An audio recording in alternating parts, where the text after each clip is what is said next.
Hello everyone, I am Tacit and welcome to the Gems of War. What week are we on? We are on, wait, what does this thing not say? Wait, there it is. Campaign 22, week 9. So today, of course, it is the day. We have everything fully implemented from the version 8.4 patch. Obviously, we got this last, Tuesday or whatever it was. We did do a stream then. However, of course, unfortunately, the dragons got delayed by, a week until the following weekly reset. Well, you know what today is? That following weekly reset. So, if we go over here, and we click over, wrong tab, and we click over here, we do indeed have the flower dragons. And, yeah, we're going to be going and getting them, messing with them. Obviously going to do all the dailies too, but try to focus on these a little bit. And probably cover a whole video on them tomorrow. Probably one for each dragon, and at least 2 for the main one. Maybe even 3 for the main one. But that's going to be the game plan. First things first, there's something I was going to go check. Oh yeah, I want to see how dry we were on the other one. So let's type in Gem Dragon. How many did it take? So don't count that one or that one. So we got 4, 9, 10. Well, we only got 1 brown. Oh yeah, duh, because it was our last one. I was going to say. 9, 10, 15... 21, 27 is how many it took the first time. That is not ideal. If it takes this many this time, we do not have enough Dragonite. We do not have enough Dragonite to get 27 of them. So fingers crossed we do not go that dry a second time, because that would be awful. However, the inverse could happen. We, of course, have the other side of the coin, which is the flower dragons. I mean, not the flower dragons, the cosmic dragons, which we got in a perfect sweep. We ended up getting 1, 1, 1, 1, 1, 1, and then just crafted Stellaryx 1. And I never want to get any again because I don't want to ruin the perfectness of the sweep. So that was amazing. And hopefully this will be somewhere in between, as we can only open about 20 before we run out of Dragonite. Technically 24, but we need enough to be able to go and, get the dragons afterwards. Because, of course, we still have to go craft the 2 components afterwards and everything. Hello, everyone, by the way. I'm not going to say all of those. Also, let's go hand out a code. Here you guys go. Let's see. Here you guys go. Enjoy. Alright, well, a bunch of codes to hand out. But yeah, we will be streaming every Guild War day this week, by the way. So Thursday, Friday, Saturday, and Sunday, we'll have an 8 p.m. Eastern Standard Time stream doing Guild Wars every single time. As well as, daily and all that normal stuff that you would normally do. But, yeah, we'll be focused on starting with Guild Wars, as we normally do in the past with Guild Wars. Except it's only for 4 days instead of 6, of course, though. Because, yeah, it doesn't take place every day. Only the Thursday, Friday, Saturday, Sunday. But anyways, hello, Mark! Hello, Defiant! Also, don't forget to do it on Thursday as well. It's not a weekend event. It's only Friday, Saturday, Sunday. It actually does start on Thursday. A little bit different than normal. Hello, Rain! Hello, Cookie! Hello, Tyrion! Hello, Miss Insanewitch. Hello, Chris Purpose. Hello, Roxy. Also, thank you for the continued support. Greatly appreciated. Took you 9 eggs to get all 6. That's pretty good. Nice. Huge congrats. You got all 6 16k Dragonite. That's not too bad. Wait, is it? Wait, how many was that? Oh, wait, never mind. That actually is a lot. And hello, Supernova. Welcome. All right, should we begin? Oh, I'm scared. I'm so scared of these. All right, let's dump 24 at once now. Oh, yeah, actually, wow, 16k is a lot. I only have 14.4k right now. Oh, gosh, I hope I don't go that dry. Honestly, that's how dry we went the first time, as far as how many eggs it would have taken. Oh, gosh. Hello, Michael. Hello, Sonny. Welcome. Do you know if we will be able to craft the Mythic we buy with the gold seals? What do you mean by this? What do you know? If we'll be able to craft the Mythic, we can... Oh, yes. You will be able to get those with diamonds in the future. So any of them that ever come in through PvP, these will come into the drop table later down the line. They generally don't for the first several months after they came out, but then they go into the normal gem key drop table, event key drop table, diamond drop table for, Soul Forge, stuff like that. Oh yeah, that reminds me. One thing we need to go get today, we need to go try getting our Purple Deed Book. We are only 1 Purple Deed Book away from having another Magic Kingdom, and I want to try to have it by, of course, next Guild War. So we are going to, which is in a few days. So we're going to try opening them and hope we get lucky. Because, yeah, it's a permanent +2 magic. Not even +1, because, of course, we get the +1 from upgrading the kingdom. But then that also leads to a 30-star kingdom. So we get +2 magic from 1 more Purple Deed Book. So we really got to go get that. We only need 1 key more PvP points. Something we'll definitely do when messing around later. As 100% that needs to happen before the end of the stream. Of course, we only have like a 50-50 chance that we'll get that in like 3 rolls. But, we'll give it our shot. See how it goes. I said, hello, Tingy. Welcome, welcome, welcome. Hello, Chad. Welcome, welcome. All right, let's go start opening these. All right, moment of truth. Let's see how good or bad this goes.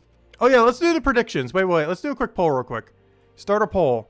How many eggs will it take to get all 6? Question mark. Let's see. We're going for the very ambitious people who say 6 to 8. Actually, you know what? Oh, I can't make a 6 to 9 for Lester.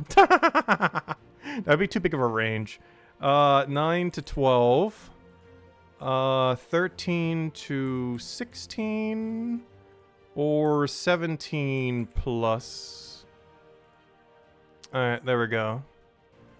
Actually, let's make it 18 plus. I'll make the big other range a little bit bigger. Let's see. Let's see. Okay, I think that works. I think. I don't know. I kind of want to make the other range bigger because now it kind of looks off. Oh well, it's fine. All right. Let's see. Is that good? That should be good. Start poll. So the first time around it took us 6. The second time around it took us, what did we just say, 27? So we'll see where it goes this time. Yep, no problem, Michael. Hello, Mr. Jesse. Alright, let's wait till we get a couple votes in. Let's see. Did we do dailies yet? We did that. Let's see. What other small little things we can go poke at? Just real quick. Oh yeah, so Guild Wars, of course. We didn't go over that on stream. Obviously, we had a video today going over it. But yeah, don't forget, Guild Wars, you can set your defense next 2 days. You'll be able to do it in about 7 hours. You only have to set 1 defend, but you got to make sure across your guild that you evenly distribute everywhere. Doing this will give you extra potential to gain more gold marks whenever your guild wins. I believe if you've evenly distributed everywhere, you get 250% extra potential. So that's like an extra 25 gold marks they end up getting from them. Stop being nervous about crafting them. I'm concerned we're not going to have enough Dragonite. If we somehow go really, really, really dry, because you have to keep in mind, we still afterwards have to go get the weapon, which is another 600, another weapon, which is another 600, the, the other weapon, so that's 2,400 total, and then how much is it all the way at the end? Let's see, 2,400, then 3,600, so we have 3,600 less Dragonite than this, which is exactly 6 less eggs. So 1, 2, 3, 4, 5, 6. Oh, good. The poll actually works out perfectly. Because if it takes more than that, we actually don't have enough. So yeah, I sure hope we get it within 18 or less. Okay, that poll actually works out perfectly then. Because how many eggs will it take? 6 to 8, 9 to 13, 14 to 17, or 18 plus. But I can only open 18. Anything more than that, and I do not have enough to make the floral dragon. So 18 is the upper limit on how many we could do. Okay, let's start opening them. All right, let's see. Let's go in the poll. Let's see. What ends up winning? 9 to 13 is where it ends up ending. Interesting, interesting. Let's go in the poll. Let's start opening them. One at a time, of course, in case we get it immediately. All right, so obviously we have a 100% chance of getting a new one here. So let's see if we don't end up getting one. Oh, we got the perfect one first. Oh, okay, this is looking good. We got the best one first. Or at least the best design one. I absolutely love this thing's design, by the way. It might be my favorite trip in the game design-wise. Definitely top 5. Probably top 3. Probably top 1. It's definitely my favorite design dragon in the whole game. Unfortunately, in Zolkiri, I don't think it's going to get much use. Like, what it is not bad. But, oh no, it just... I don't really see a use case for it in Zolkiri. It might end up coming up, though. You never know. It's just, out of all locations, Zolkiri does not seem like a location that would have wanted it. Maybe like one of the Merlantis areas, or, one of the places that are, more blue heavy. Because Zolkiri is not a blue-oriented kingdom at all. And that's where he's located. So a little unfortunate, location-wise, but great design. Alright, we're 2 for 2! Alright, if we can keep this up the whole way, we're going to save a lot of Dragonite again. Let's see, you'll love the new dragon. Oh yeah, I can't wait to mess around with it. Assuming we get it, we will. Hello, Nightmare. Welcome, welcome. Hello, yeah. But, yeah, we have to open it with an 18. If we go drier than that, we won't be able to. Come on, no duplicate. Come on. No, we already got a dupe. All right, we're 3 in. All right, we're halfway there. Though we're done with the easier half. We got the purple one. We're up to 4. I'm curious to see how this ends up working because Sword's Edge has always been like a partial dragon area. It's actually where I got my first legend ever in the game. Our first legend was Shadow Dragon. Then we got Shadow Dragon again not too long after. Like back-to-back Shadow Dragons when I first started. And he's gotten reworked a little bit over the years, but honestly, he's still pretty underwhelming. But one thing that he might be pretty good for is synergy with this dragon. So you can end up getting the extra purple convert and everything else. But Sword's Edge has always been needing slightly more dragons, so nice to see that it's finally getting one. And this one's definitely not bad, and it has purple synergy. There are things for the kingdom that deny it, but there also are things that create purple to synergize with it, so it ends up working out pretty well. So how many are we up to now? I think that is 4. So we only got 1 dupe so far. Alright, this is 5. Also, hello, Lester! Hey! We're up to 4 now, with 5 of them. Only 1 dupe so far. So we got the brown one. Brown one's pretty interesting, too. Shen Tang is another kingdom like Sword's Edge, where there's already a lot of dragons there. So I'm curious to see how this will pan out in the future, as it's already a really dragon-dense location, as far as what's available there. And this helps synergize pretty much the rest of the kingdom. You could use it with Yalgui, which obviously is not a dragon, but, you know, has really good synergy with it because it converts into red. I really wish this was the red dragon. Now, I mentioned this during the video. The fact that it's brown instead of red's a little unfortunate, but it still has really good color synergy, if nothing else, like blue, red, brown, with the kingdom itself. It covers a lot of colors that aren't already used there, most notably brown, which, of course, it's really heavy on. But also has red synergy for things like Yalgui, stuff like that. So it can definitely help if you're going to be doing like a double, triple dragon build there. Honestly, you might even be able to get away 4 times dragon there. I'm pretty sure you won't, but it's definitely an option on the table now compared to before. Whereas before, you could barely even make a 4 times dragon team without like double spamming one. But now you can actually get like 4 unique dragons onto a team if you really want to now. How many eggs are we up to now? I actually completely lost track now. I want to say we only have 1 dupe, so we're up to 5 right now. We have 4 unique with 5 eggs opened. Oh no, we keep getting the yellow one. Why? We're 6 in with 3 yellow. Oh gosh. Why? Alright, let's keep going. 7th egg. Oh no. 8th egg. We still need 2 more to go. Oh no. 9th egg. Okay, 1 more to go. We got Thor Narissa. Overall, honestly, out of all of them, I feel like this is going to be the most useless one. The main reason for this is Golvania is a really heavy true damage kingdom. And this very specifically does not do true damage. So yeah, that's going to be really problematic. Yeah, I don't really see how it's going to be used. It's like a pure undead location that is really true damage based. It is not undead. And it is not true damage. Well, I guess it has 4 lifesteal. Doesn't count, though. It's not like there's a good red spammer there. There's some things that create reds, but not really anything too over the top in that regard. As far as, like, red creation. Also, thank everyone for stopping by. Wow, we haven't had this big of a Gems of War stream in a long while. But thank you, everyone. Hope all you guys have been having a wonderful, wonderful time. We are currently 9 dragon eggs in, with only 1 to go. We got to do it within under 18. So we got to get 9 more within this time. So hopefully we get lucky here. So hello, Jamie. If I didn't already say hi, welcome. All right, let's see. Let's keep going. All right, 9 down. Come on. 10th egg, go. Oh, we got it. I think that's 10. We did it. That should be the last one unless I lost count. Okay, that's not too bad. The first time took us like 27. The second time we got exactly a perfect 6, and this time was 10. 10 is still really good. That is not bad at all. Also, this one actually has some potential too. Out of any of them that are related to a color, related to their kingdom, Forest of Thorns is definitely the most green relative to any of the other dragons. As far as like the number of things within the kingdom that can create that color, this has probably the best synergy within its own kingdom. There's also other dragons already there, most notably Sylvania Mora.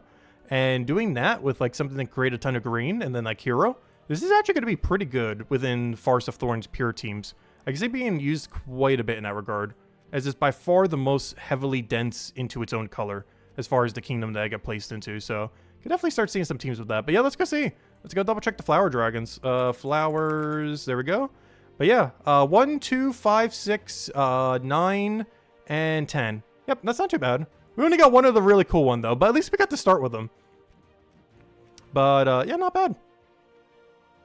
There are some really funny things you could do with him though, because he has the double lifesteal.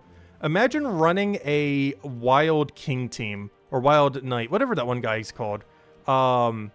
But if you run him and create a bunch of yellow skull, and then get like an extra 8 lifesteal every time, I highly doubt that's worth it, but it would be really funny, because how many yellows you would get. But yeah, not bad. Okay, we'll upgrade them in a bit. Let's go and obviously get the main prize. You know what we're actually here for. Well, all those dragons are cool, and they'll be used occasionally, and the blue one's like one of my favorite designs ever. You know what we're actually here for. There is one specific thing that we did all this for. Where are the 2 weapons? Let's see. Where are they? Oh, that's the combined one. Currently own 1 of this resource. Wait, what? Am I looking at the wrong thing? Am I? Oh, it's all the way at the top. I was like, wait, where are they? I forgot. Because they're craftable, they're all the way at the top of the thing. And of course, this does not consume the dragons, of course. Nothing in Soulforge that requires troops ever consumes it. So we go do that. Boom, we got 1 weapon. We do that. Boom, we got the other weapon. We, of course, get the... Oh, so this bow is really bad. I didn't mention this during the video because it was so bad that it completely slipped my mind. But look at how horrific this bow is. This thing better have auto extra turn or something. And even if it does, it is still so bad. But it inflicts 8 stacks of bleed, which on itself, I can see that being good in the future. Like things that do that more. It does 2 fairy fires. Okay, that's also good. 2 entangles. Okay, that's not bad. What's the rest of the ability, though? Then it deals about 0 damage to a singular enemy at a very RNG range. That is horrific for 24 mana cost. It starts so well and then gets so bad. So absurdly bad. I'm hoping it has auto extra turn. But even with auto extra turn, I'm not sure you would use this as a fairy fire option. I feel like there are better ways to go about that, unless you really need it on hero for some reason. Because fairy fire isn't something hero has particularly well. But let's see if I could find it here. All right, do you get extra turn? No, that is so bad.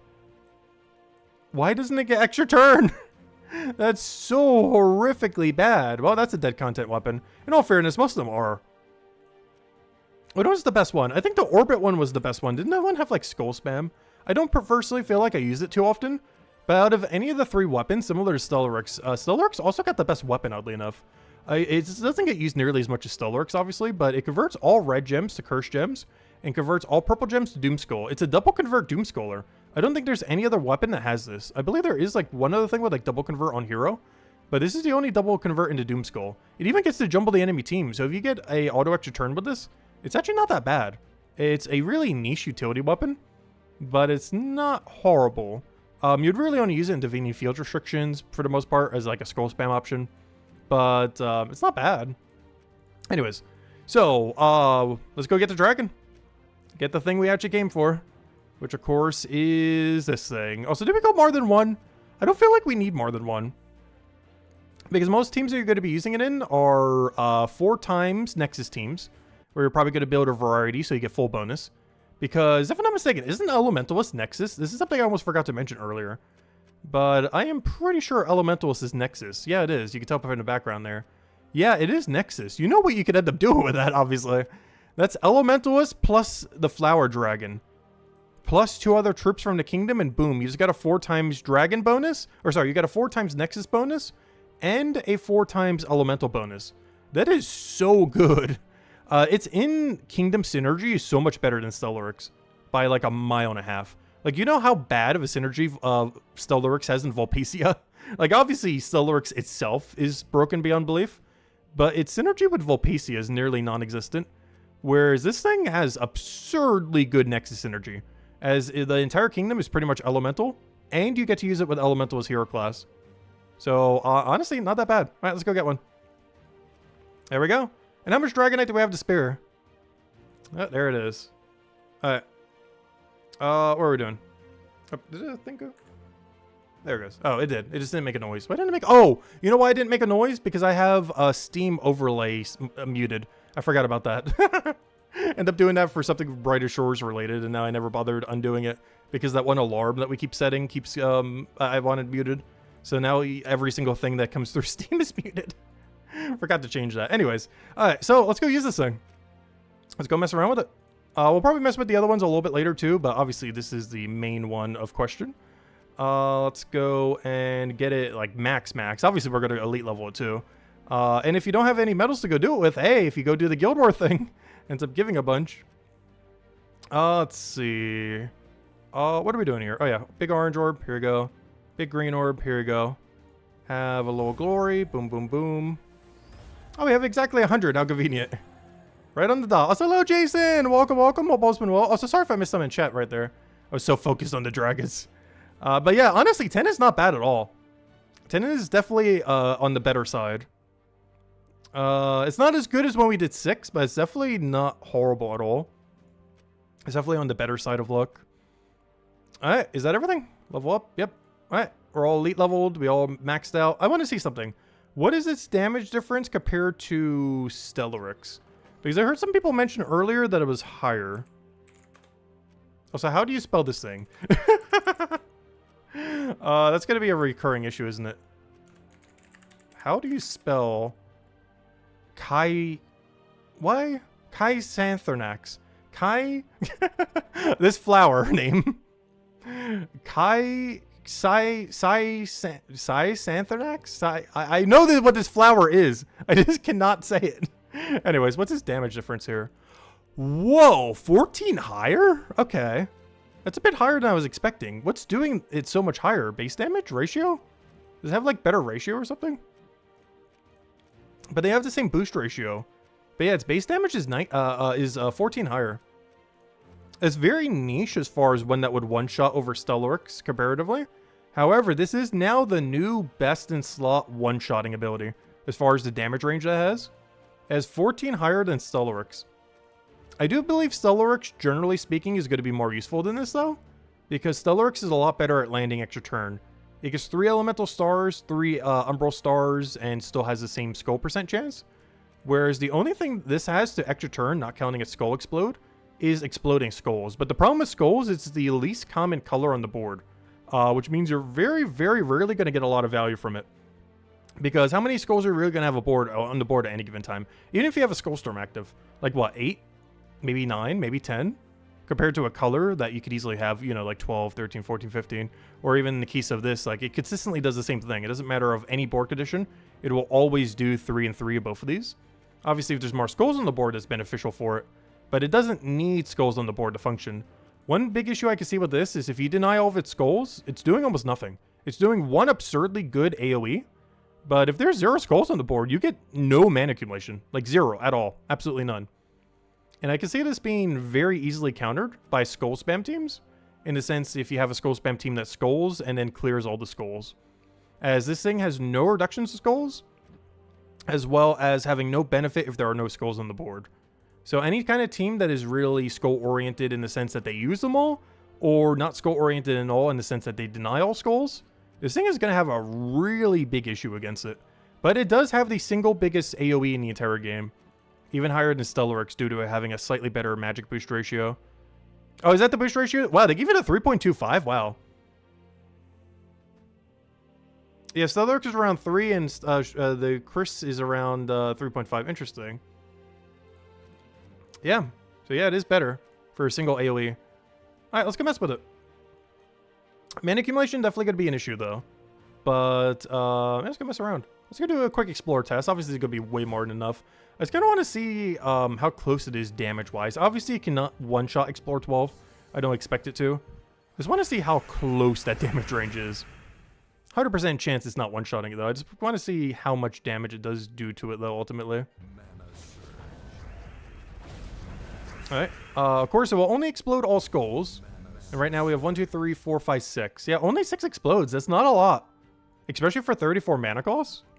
That is not a lot at all, but it does have 14 higher damage. But yeah, look how much less mana it is. Like, we can cast this Stellaryx, and there's a non-zero chance this would get full mana, and this would get full mana in one single Stellaryx. Oh, nice, an Angel Offer. Oh, nice, an Epic Volkey. Honestly, our luck's been pretty good today. Quick, let's open an Epic Volkey. Actually, let me go do it. I just got one, might as well. Quick, we gotta go cash in this luck better. Quick. You know what? We'll even use the Steam for it. Oh, so this is way overkill, by the way. Stellaryx was already overkill for this battle. That's the big issue with this, I would say, overall. The bigger damage range is cool, but you're already overkilling stuff with Stellaryx's damage range. Is there a single instance in the game where 14 extra damage allows you to one-shot something you wouldn't have already one-shotted? Because I can't think of a single example off the top of my head, except for maybe like Explore 9 or 10. Like going maybe 1 Explore level deeper, if you were like doing it that way. Oh, not bad. We got the smaller gem drop. That is the smaller one, at least in Epic Volkeys. In a normal Volkey, that'd be considered the big one, but in the smaller Volkeys, it's the small. In Epic Volkeys, that is the smaller gem drop. Still a good drop though. Oh, can it one-shot Explore 11? Wait, that's huge actually. Wait. Can it actually one-shot Explore 11? It's pretty huge if so. Let me go set it on Sword's Edge real quick. Can it do level 8 pet fight? I think it's a little bit short on level 8 pet fight. That would be huge if it did. Because if we could ever get to the point where we can one-shot level 8 pet fight, whatever troop does that is really, really good value. I guess you could. Oh yeah, I didn't think about that. If you amplify it with +5 magics, it might be able to. If you set like 1 leprechaun and go like 2 things that give it 10 magic, or 5 magic each, that might actually be enough. Alright, let me go to Explore 11. I want to see what, I want to see its damage range. Because, yeah, let me go get the teams that we're going to go make. So, Evasion Event, I don't need these 3. Faction Event, I'm not going to be doing that. We already have the teams for the video. Alright, let me go and, oh wait, first things first. Let me go make sure I have this on the team thing from when I showed it for the video. Let me go start making up some of the teams. Because, yeah, I do kind of want to make a quick kill, what's it called thing. So let me start making the teams up. First things first, let me make sure the right team is here. I believe that's the right one. Yeah, it's already the right one. Okay. Let me start replacing the top 3 teams then. As we go test flower-related things. Alright, let's go get that in there. Let's see. This doesn't really matter which one we do. I'm gonna go penguin. I like the penguin the most if we have to do one of them. And then we just put a leprechaun in there.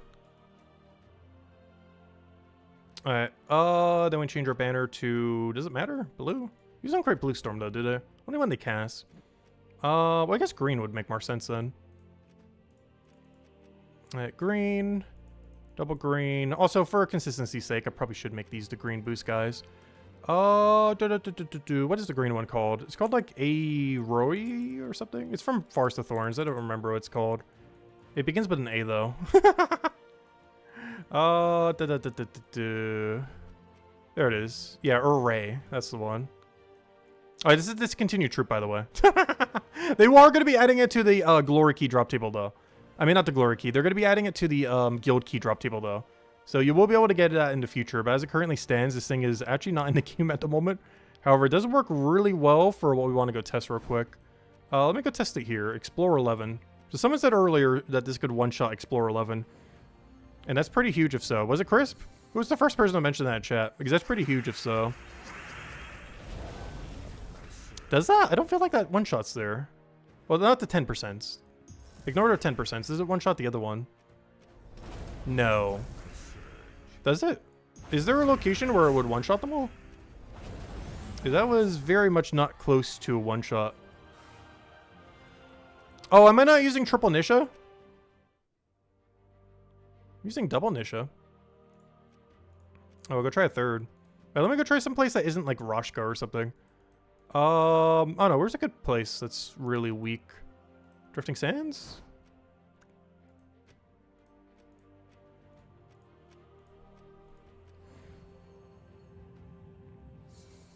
Wild Plains or Glacial Peaks?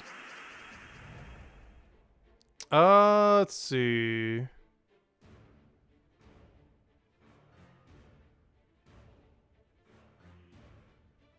Oh wait, you were using a class weapon? Oh, you were using a wand?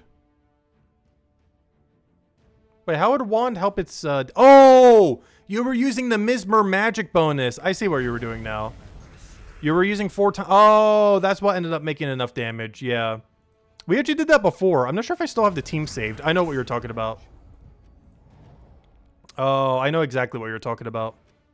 We've actually ran that before on, I think Diamantina, because it needed more damage at one point.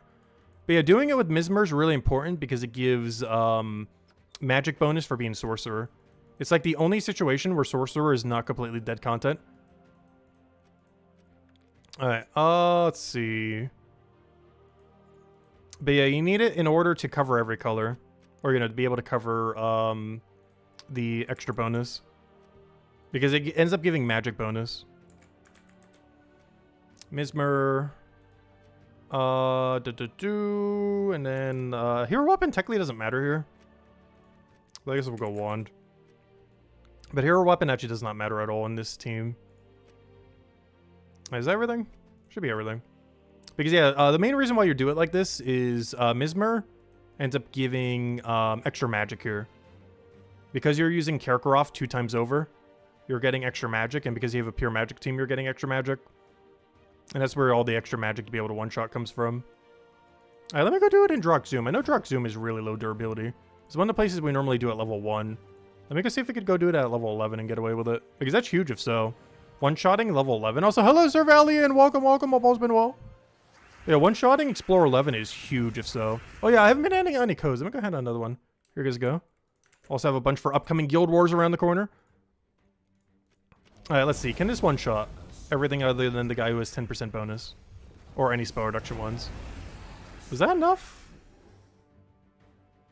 I don't know. A lot of things are still not dying. It could definitely one-shot Explore 10. But Explore 11 definitely seeming too inconsistent. I go try it here too. But let's see. Like, will this guy in the back die? Like, everything here is none. He has spell reduction, so ignore him. Oh gosh, double spell reduction. This is a bad location to try this on. I forgot, that only works on the lower level range because everything at the higher level range here has spell reduction on it. Only Explore 1 ends up working for that.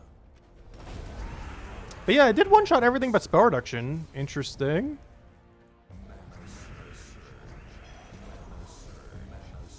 Yeah, hero weapons are relevant, but it has to be purple for 4 times purple for +3 magic. And let me go try a different location. Try Broken Spire? Yeah, we can do Broken Spire. I gotta do some place that has no spell reduction at all or anything annoying. Alright, let me go reset Broken Spire real quick.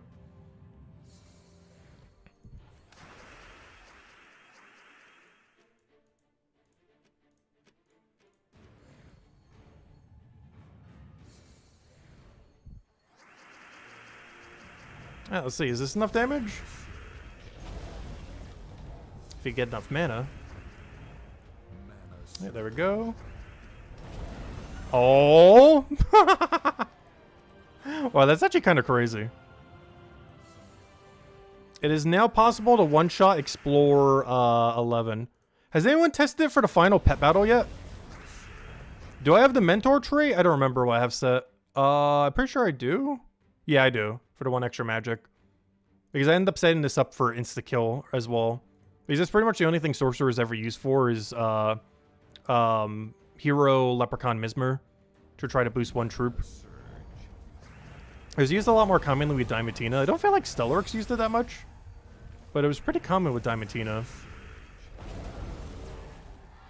Was Stellarex not already strong enough? No. Actually, even this is barely even strong enough. A lot of times it does even one-shot still. The biggest issue is it doesn't really have a good way of getting magic up.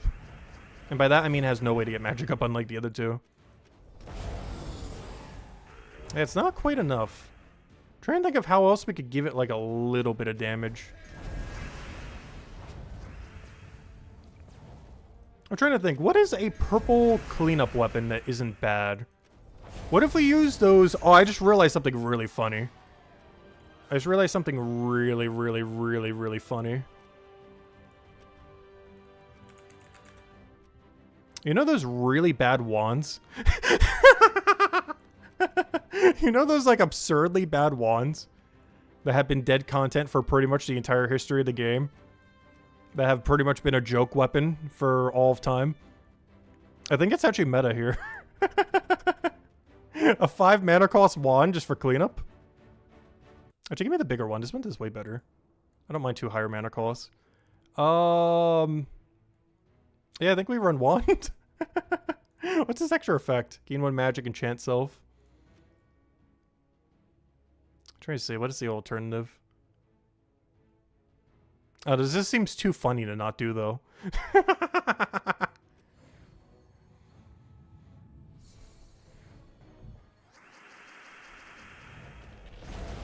That way, if they live, we have, like, the exact damage range to go finish them. A situation like this is really bad, though, and probably one of the main reasons why it's not going to be used perpetually. There we go. It did what it needed to do. I don't know, I still don't feel like it's worth it. It's not consistent enough.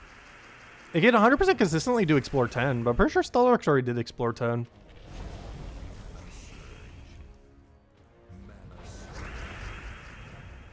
I'm pretty sure it's better just going down the mana route.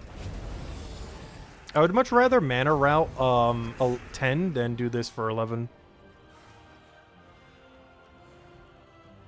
is let me just go all in mana, because honestly, I don't feel like this is worth it.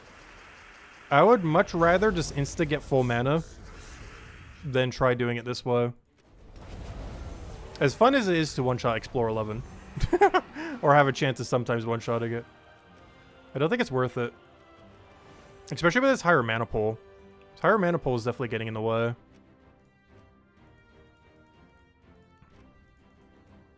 Alright, let me just get the standard quick kill team out.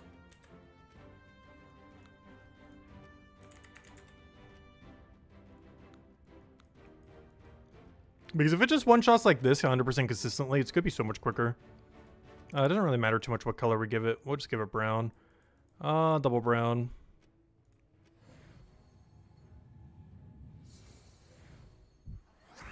A defensive troop with Dragonite would have been better to counter Stellarex teams, especially with the Guild Wars returning. Yes, as Guild Wars currently is, keep in mind you cannot use Wand of Stars defensively, nor can you use Stellarex defensively. However, you can use this. So if you do have access to it, this is one of your best options for damage for both the final battle for your palace, but also for dragon defend. Like if you're doing like blue setup or one of the other setups, they both have one of the categories that do dragon.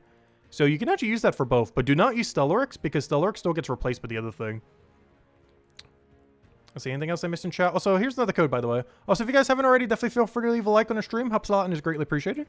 If you guys have any questions or anything you want me to go over, do let me know. There you go. Enjoy. All right, let's keep going. All right. Yeah. Wow, that's actually interesting. It did not get full mana there. That's actually kind of crazy. Okay, and yes, it does one-shot Explore 10 very easily without doing any kind of weird boosting or anything. But double Pharaoh did not get it to full mana. But obviously, it's 100% consistently killing now. I don't know. Was Stellarex able to do this before? I feel like it could. Not sure how much the extra damage is helping here. I don't know. Maybe I couldn't. Because there's still instances where this thing can barely even do it. Like a 10%er here is already surviving. Actually, the non-percenter at all actually ends up surviving too. This is Explore 10, not even Explore 11. Now, one guy actually still died. I mean, lived. Yeah, Stellarex needed Mesmer to be able to do it. Honestly, even this is still needing some damage to be able to do it. Like, there's still some units with 0% bonus and no spell reduction that are still living. Oh gosh, that 33 out of 34 mana. Wow, that 2 mana cost is actually really huge. It doesn't feel like it, but there are so many situations where we're missing that 1 or 2 mana. That obviously Stellarex would have otherwise. Did you miss anything in chat? Post a code and goes right back to the game. You already had enough Dragonite for 9 eggs. As of the 6th pull, you only had 3 of the dragons, including Thorn. 4th pull is the Orchid. Yay or... wait. Oh, you got a new one? Nice, nice. Then you pulled 2 more in a row. Oh, no. Yeah, RNG can be like that a lot of times. But next Vault event weekend's your next best bet to try to get more Dragonite. If you want to, like, target farm for it.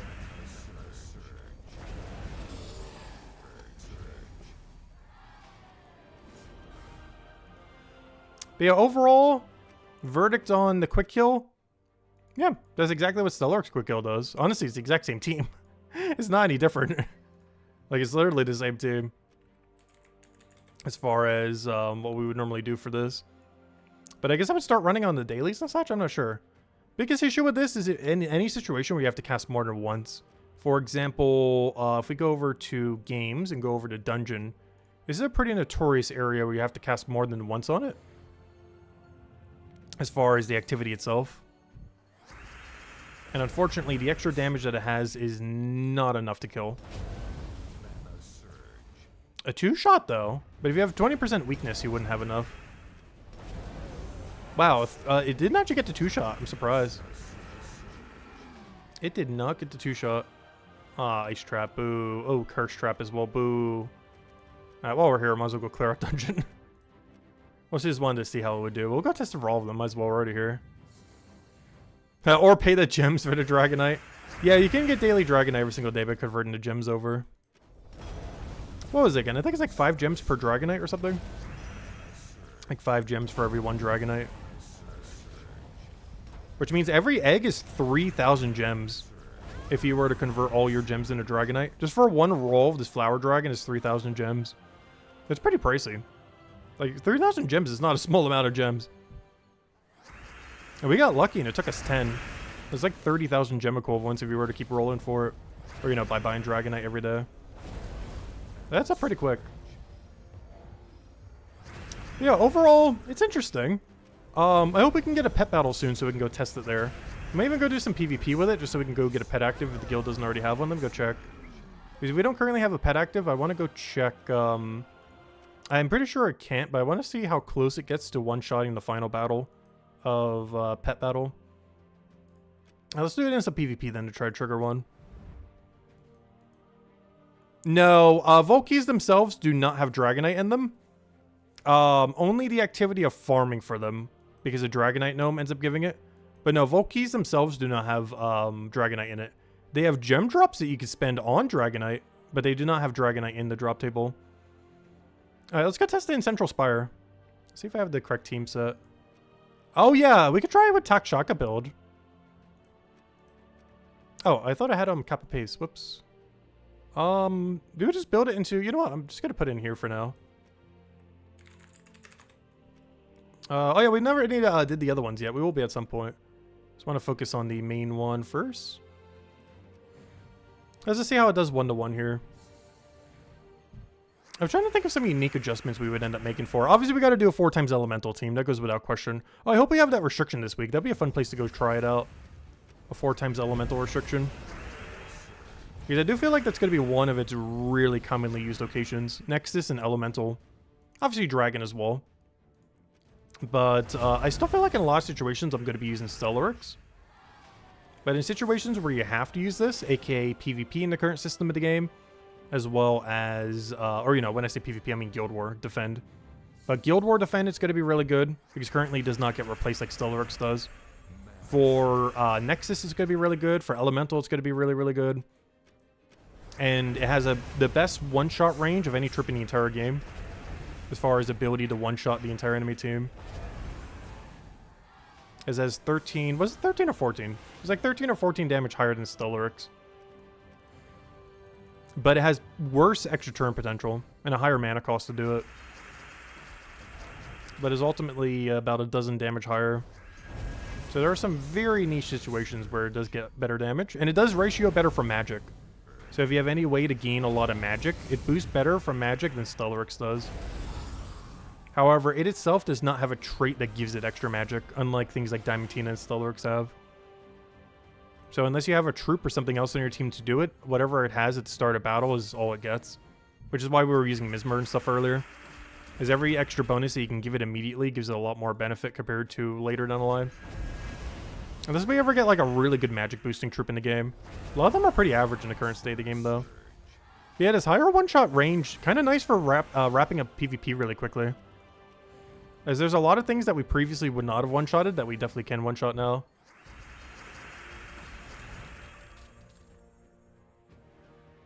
You're saving your Dragonite for the Kamathalis. Any idea when it will be back? Do you mean diamonds? Because you can't currently use... Or if you mean the targeted ones, those end up using diamonds instead of Dragonite. Also, that reminds me. Keep in mind, these flower dragons are not... in the Guild War rotation. I mean, in the Soulforge rotation. What they end up mentioning when more would come out is it would take an entire year before they go into rotation. So it won't be until like March or April of next year before these things will ever show up in the Soulforge. And even then, they might not immediately show up. It could still be months before the first one rotates around. So it could be over a year before you see these in Soulforge. Do be mindful of that. I forgot to mention it in the video. I need to remember to mention it in the Teams video tomorrow. But all the 6 components for crafting this will not be in Soulforge for about another year. And the one that you specifically need could even be over that. Like a year and a half. The only way to get them currently is to RNG them through the flower eggs.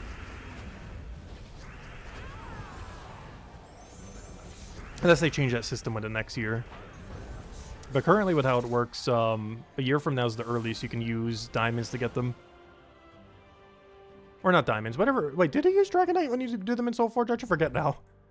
Yeah, never mind. You end up using Dragonite. I forgot about that. Don't you? I never crafted one of these. I never needed to. I actually forget.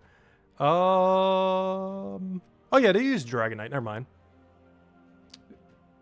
The devs could still mess it up next week. True. Don't put it beyond them that they could mess it up.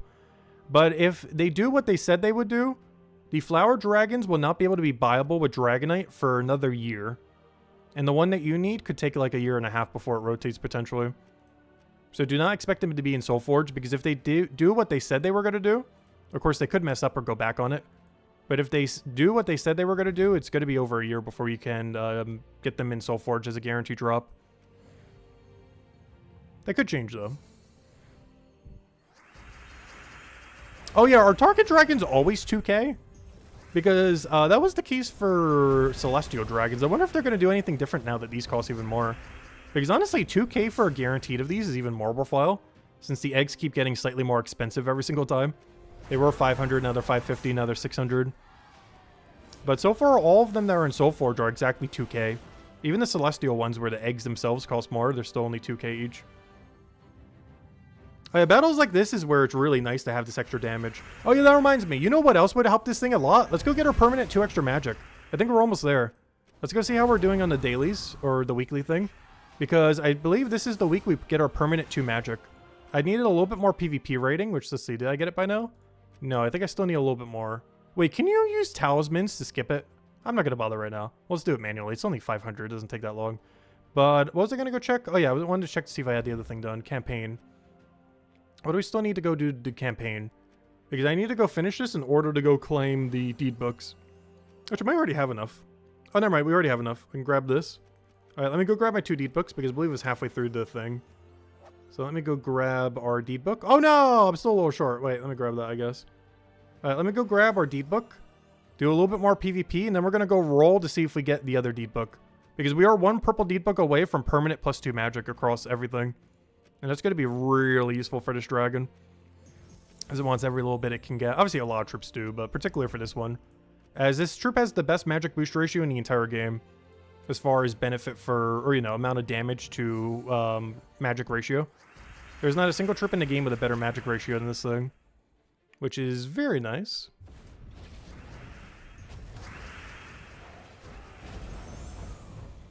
Did I medal the biggest flower dragon? Yes. It's fully golden medal. That's what the little icon is right over there. But yeah, it's fully gold elite leveled.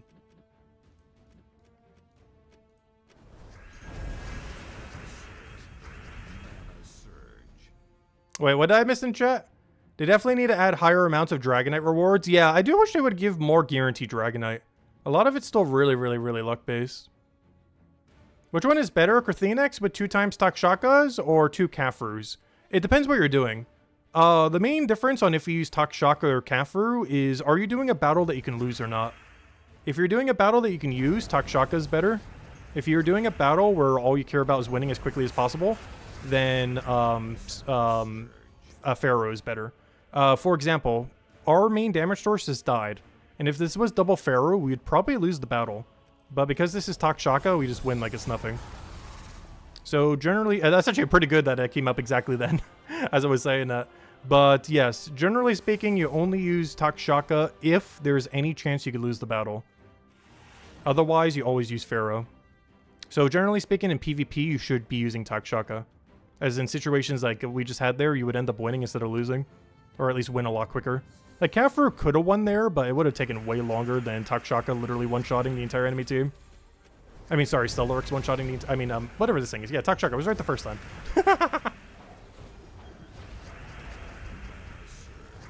Gosh, this thing's mana pull, though. I feel like the biggest issue we've had with it so far is its mana accumulation back. Or not necessarily even just that, just the, like, it gets so little mana accumulation. Like, on average, what are we doing? Like, 6 Skull Explode? It's not a lot of mana. Compared to, like, the Elemental Stars and stuff like that. Like, it's not none. It's definitely, you know, like, a decent amount. But if you saw a troop that had, like, you know, good ability and all it has was, like, 5 Explodes, you know, that's not the greatest. That's exactly what we're getting right here. Actually, 6 Explode. Like, that's not bad, but for a 34 mana pool, that is not good. Like, if you want to, like, multicast it, obviously that can be offset with Takshaka It'd be offset with Pharaoh, Leprechaun, anything to kind of get mana. Even just one of those destroy troops, like Thrall or Bog Strider or something. Particularly Bog Strider because they're both elemental. It just feels really rough doing its second mana pull. I say as we get like infinite mana dropping from the sky. But normally, it feels a lot tougher to get its second mana pull compared to Stellaryx. But there is one upside to it. Unless there's no skulls on the board, which of course it can be denied, it's an upside and a downside. It at least gets some amount of value. Whereas there are some situations where you Stellaryx, like right there, or Wand of Stars, and you just completely miss. And that's really, really, really bad when that happens. But this can never fully miss unless there are 0 skulls on the board. You'll always be able to get some amount of guarantee value. So in that regard, I guess it could be considered better, as you never full miss. It's like the difference between like Leprechaun and doing some kind of like converter. Like you're always guaranteed to get some amount of value instead of just completely missing getting no value at all. Or having a board state where you can't end up using it. The only board state where you can't use this if there's literally like 0 skulls on the board. But even then, if you have enough damage to wipe, then you can still end up using it.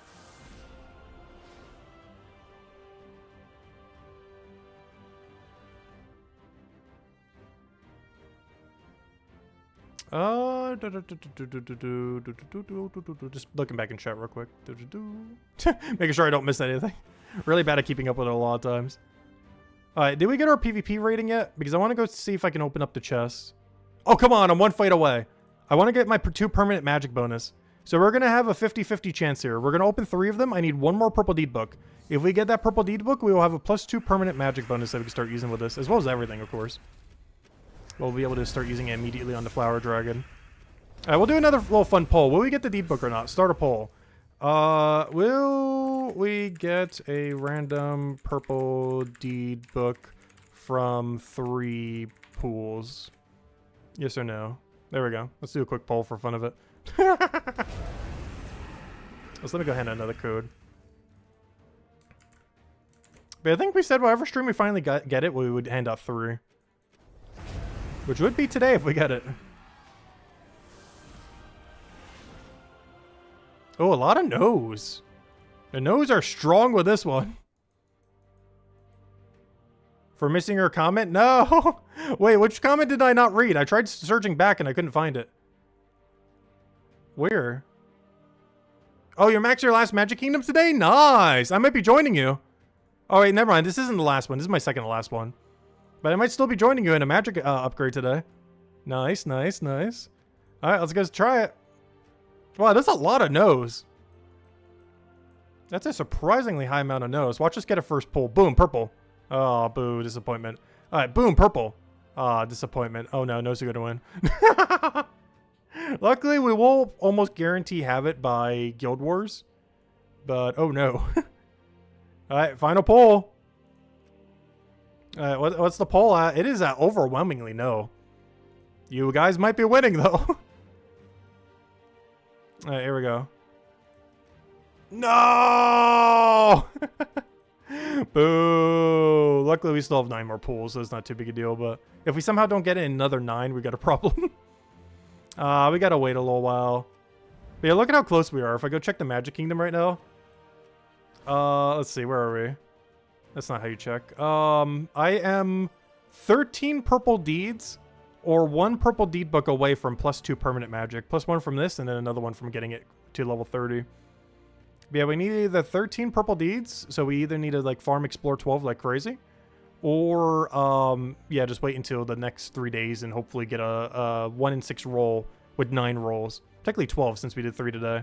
If we somehow do not get a 1 in 6 and 12 rolls, we get a problem. That's like not getting the dragon you need within 12 rolls. Hey, it can happen. Hopefully it doesn't, but it could. That reminds me though, how many purple deeds could I craft? Oh, only 3. Boo. That's not enough. I should probably start using these on writs. How many writs do I have left? How do you even check how many writs you have? Writs. Where on earth are writs in all this mess?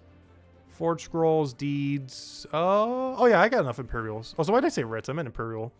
I said writs, but I meant this. Yeah, we got enough for now. I was concerned I would maybe run out. Honestly, we are getting somewhat close to running out, but not close enough to be too big of a concern yet. Yes, those pools are PvP rewards. Yes, this is the main thing to use gold marks on. If you haven't been using your gold marks on this, you should definitely highly advise using your gold marks on this. If you go to PvP shop and you go to other, this is basically the only thing you should ever use deed books on. You can get 3 per day, assuming you have enough for it, and they're 100 gold marks each. So, of course, during Guild War, you actually get gold marks for every single win you end up doing as a guild, and you end up getting it boosted by your morale and everything. And on average, I feel like the average guild should be getting around 30, 40 gold marks every time you get a Guild War win. Which means if you get around 3 wins on a Guild War week, regardless of where your guild is, as long as you have like a full guild and end up winning Guild Wars every single day, or, you know, any given day. If you win 3 times, it's basically a deed book that you can go spend here. Obviously on other rewards too, but deed book is definitely the main thing that you should be putting them on in the current state of game. As the main way to kind of expedite the kingdom upgrading process. Anyways, I don't know, do we do a little bit more PvP? I might end up going for that. What's our current team setup right now? So we're running still pretty standard with the new dragon. Gosh, I need to figure out how to say that name properly. Alright, what's our team that we have here? So that's the quick kill for that. Next one I want to go do is Nexus. Let's see. Also, I still want to build a different team for this. But let me go do a Nexus next. Because I do want to go down the Nexus route. Oh, too far. Do the Nexus right over here, since I'm probably not doing the faction event tomorrow.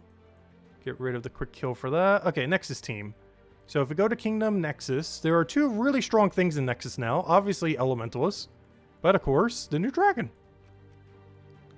Oh, Aqualia is also Elemental Dragon. That's fun. It's not bad. How are we mana accumulating, though?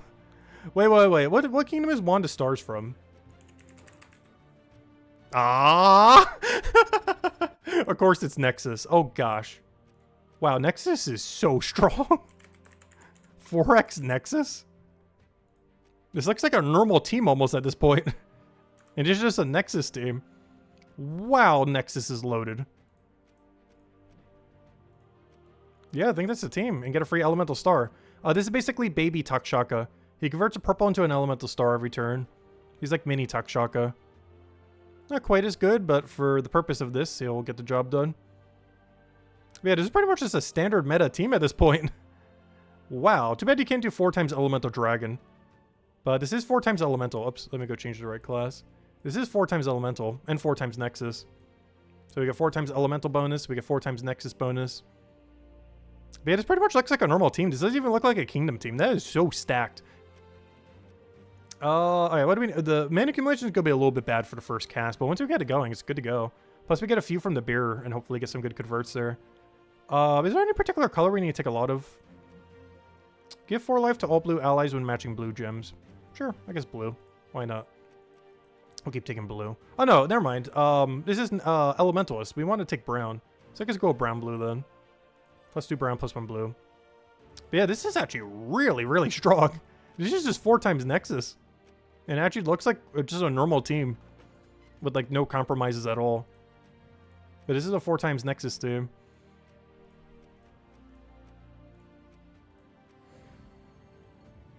Can you get purple books from Explore 12? No.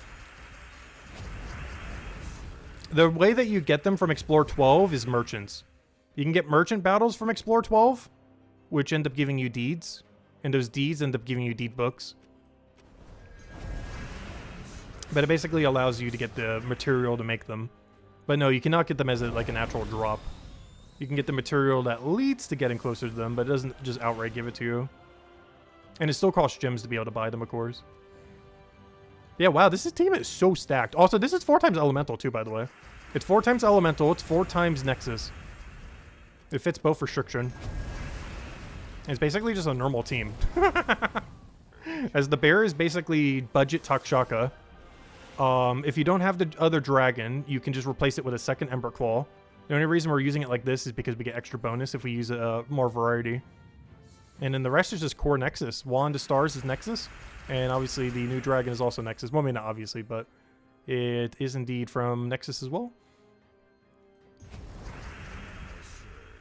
But yeah, that is so strong.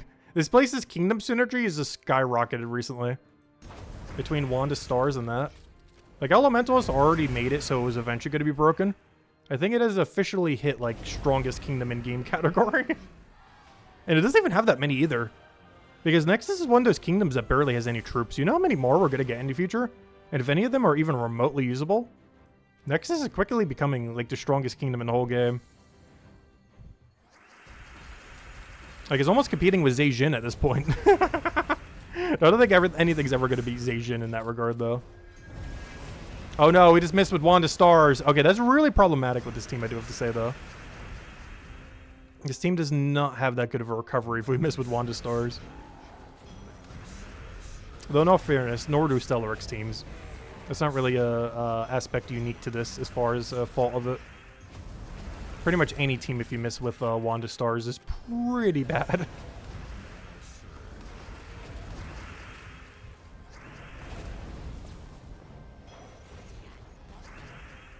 We burned everything and we're still 1 book short? Yes. Hey, we've been keeping up with everything. The only thing we haven't been doing is Explorer 12 spamming when it comes to like getting all the kingdom stuff. Oh no, I think we're doing pretty good on them. Also, we will be doing Brighter Shores quite a bit more often soon. We actually stopped doing Brighter Shores daily streams. I'm still going to be doing it here and there. Just not on a daily basis like we have been. And we're going to slowly start integrating the Gems of War back in. Like this week we'll be streaming on today, Thursday, Friday, Saturday, and Sunday for Gems of War. Every single night this week at 8 p.m. Eastern Standard Time at those days. So only 2 days we're not doing is tomorrow and Wednesday.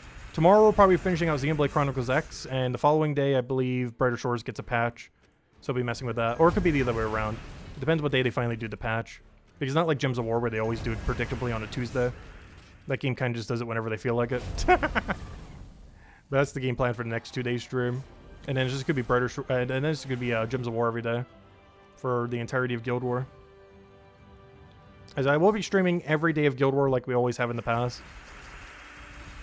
We have yet to miss one yet. We shall continue to go. Other than I think whenever we had like a vacation here or there, or that one hurricane that one time. But pretty much every possible time we've streamed every day of Guild War that has ever occurred. And we shall continue, even in the new system.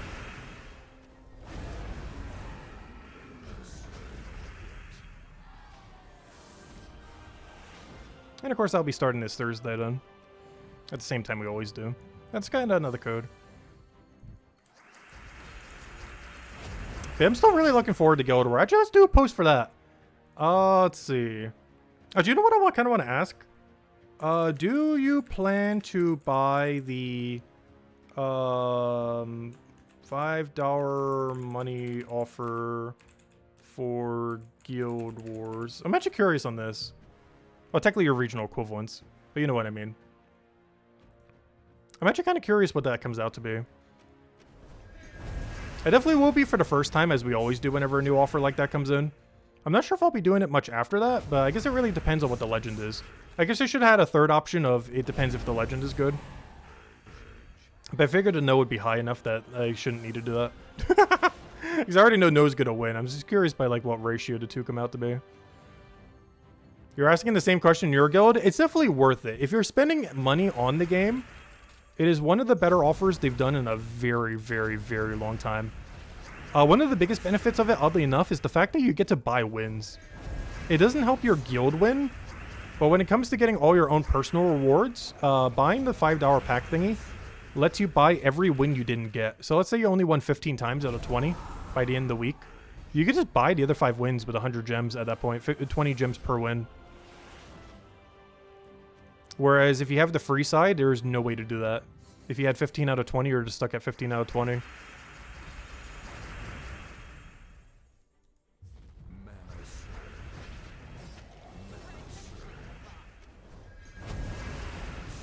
But yeah, it's really strong. It's one of the strongest microtransactions they've done in a while. Because it's actually a microtransaction, not like $50 for like one single deed. No. I think that one of the more egregious ones in recent times is the one I was trying to think of when I said that. The 3 Nomapaloozas for $50 is insane. Like even at $10, I would question if that's worth it. Like if it was 0 gems but only 3 sets of deed books. I mean, 3 sets of Paloozas. I don't think that's worth $10.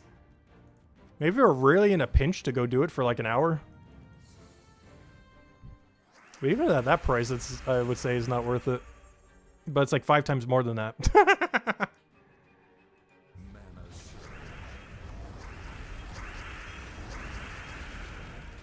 Oh, this getting stunned is really annoying, though, I do have to say. Normally, that isn't too big a deal because you can just wand a star, but if wand a star is on, doesn't get up immediately, that's really problematic for this team. Of course, this isn't meant to be a proper team, though. This is meant to be a 4x Nexus or 4x Elemental team. It's not meant to be a team that you run just generally for anything, because there are definitely stronger options you could be placing in a couple of these slots. But for a pure Kingdom and pure Element team, or, you know, pure typing team, it is really strong. Like, there are very few pure Kingdoms that are this strong. But yeah, it's not bad. Definitely one of our keeper teams, for sure. 100%. This is one of the ones I definitely wanted to do. Like, when I saw that thing, like, the first thing I thought was, yeah, 4x Nexus. 4x Nexus is just so broken right now. Like, Zhejian might be the only kingdom that has a better 4x synergy than Nexus right now. This is another one I'm forgetting of. Not counting, like, spamming a troop. But I mean, like, 4 unique troops from a kingdom. I think, including weapon. Because this is also a Nexus weapon. This is probably the second strongest, only behind Zhejian.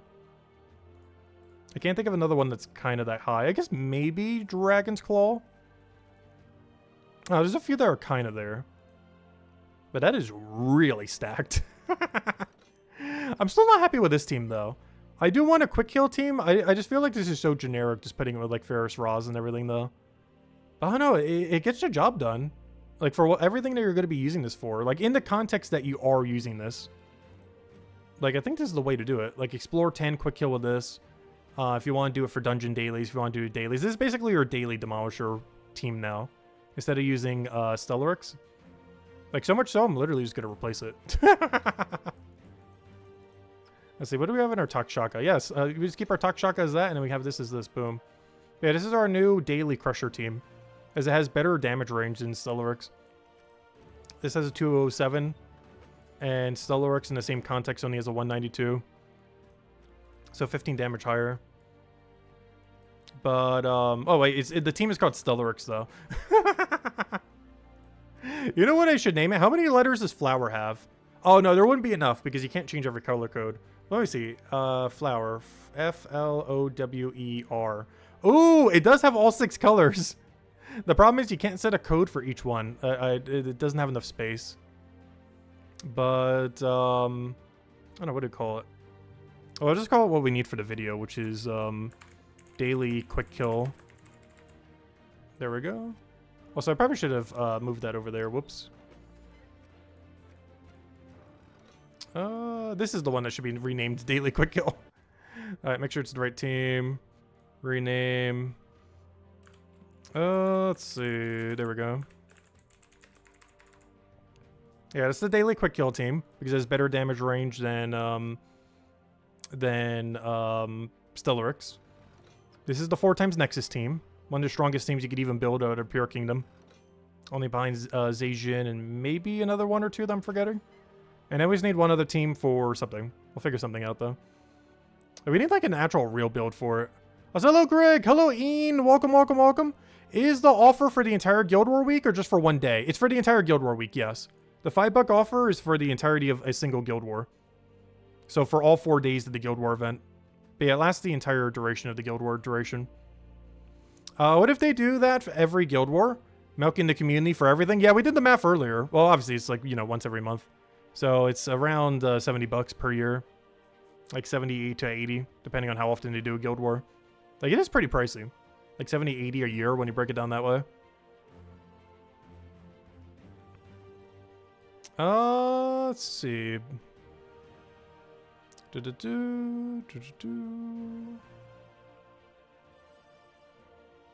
How do you delete a team? Oh, what do you mean as delete? You can't really, like, delete them. You can only, like, copy-paste other ones on top of it. You can't really, like, delete it. But you can use the copy-paste feature to basically put a team right over top of it. And there's not, like, a way to, like, delete it outright. Other than, like, you know, moving everything off. Okay, we need one more team. Gotta build something. Let's do something fun. Also, these are not all the teams we're going to be showing in the video, by the way. I will be doing one for each of the flower dragons as well, individually. We'll likely save that for the video. I mostly just want to do the better one tonight. You know, the 6-color one. If you guys still have any suggestions, feel free as well. I'm trying to think of what angle I want it. I kind of want to do 4x dragon now. Like just a pure 4 times dragon team. With this, all the standard stuff. Let's see. Because we did 4 times the other, might as well do 4 times dragon. Just so that it's actually built out for actual restrictions where you would end up using it. Like actual practical things. Like you could use this as your Guild War defend. Like this could literally be your Guild War defend. So I'll make sure not to use Wand of Stars. And this could quite literally just be Guild War defend team.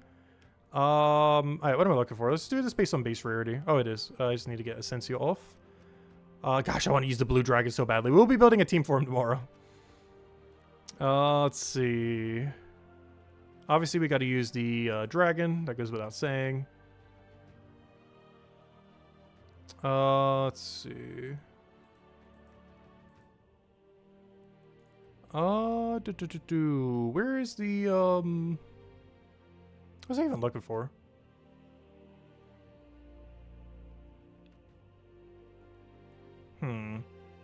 We definitely want Empower. I can power into Yellow Dragon Gem. I believe this one was the better one.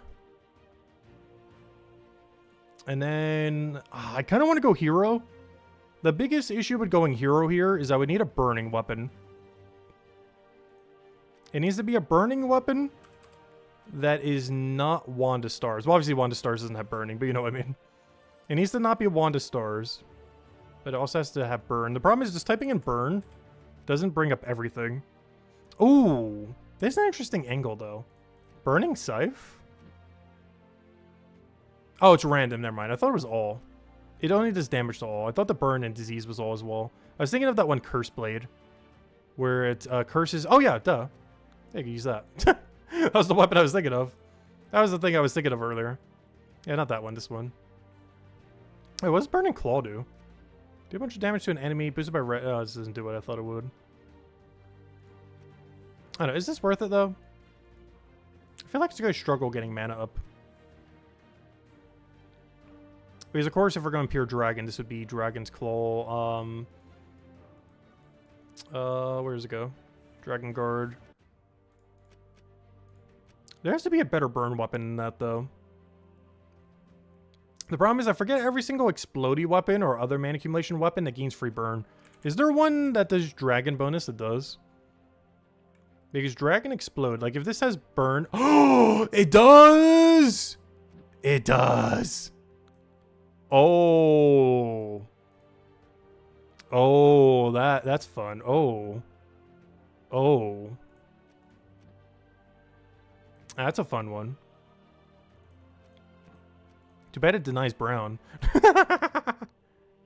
Oh, that's a fun. Interesting. Oh, wait, but I need you to still be in first. Okay, yeah, well, we have to keep it that way. Oh, no. Is it worth it doing it like this for a defend? Probably not, actually. It's really rushy. The enemy, or the AI, if it was using this, would definitely have to get, like, the convert immediately for this to be worthwhile. I was going to go double yellow on it for the thing. But I don't know. It's not bad. Biggest issue is how is it going to sort its skulls? Is probably the biggest issue with it.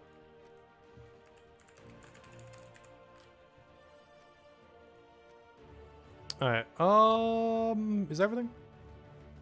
Boom, boom, boom. I think I'll put it in middle. Oh, that's not middle. I think I'll put it in middle real quick.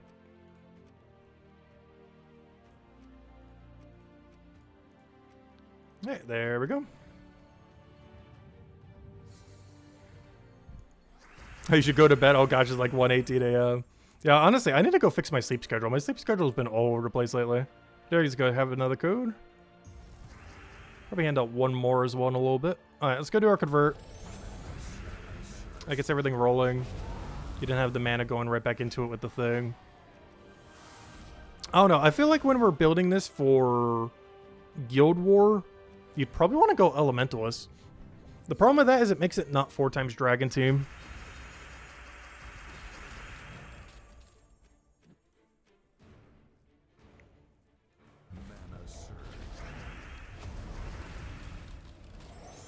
I just realized, I wonder if you could do that during Guild War. Did anyone test the beta and know for sure here, by any chance? Were you able to use different classes under restriction? Because in most places in the game you can. Like if it's a dragon restriction, are you allowed to Oh wait, this is the double mana accumulation one. I forgot about that. But were you allowed to use a different class when actually doing the battles? Like if it was dragon restriction, were you able to use like elementalist or something? Because most of the places in the game you can. I'm sure if they're gonna hard code Guild War to be different though. Oh, we'll find out in a few days. I would assume you can. But if you can't, that would be the first time that's ever happened. What is the question? Are you allowed to use hero classes that conflict with the restriction? Like if it's a 4 times dragon restriction, are you allowed to use like, you know, elementalist or something similar? Or does it have to be a dragon hero class?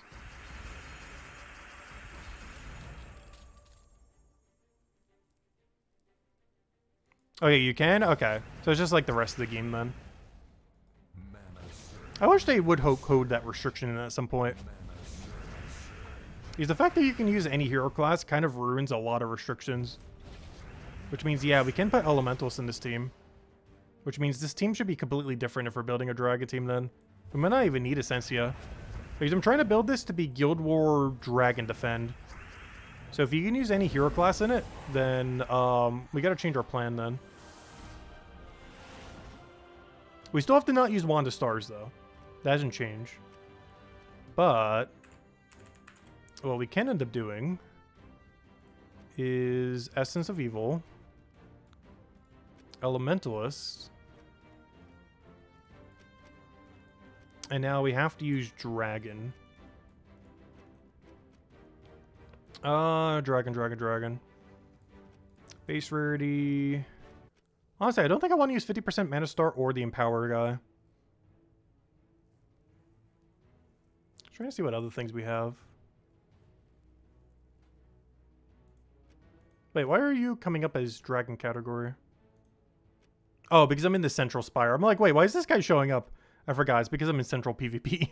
I was gonna say, you're not a dragon. You can't use Wand of Stars, you can't use Stellarix. Yeah, Divinia is pretty nice for its cleanse and everything. It has 4 times cleanse and a bunch of HP to your entire team.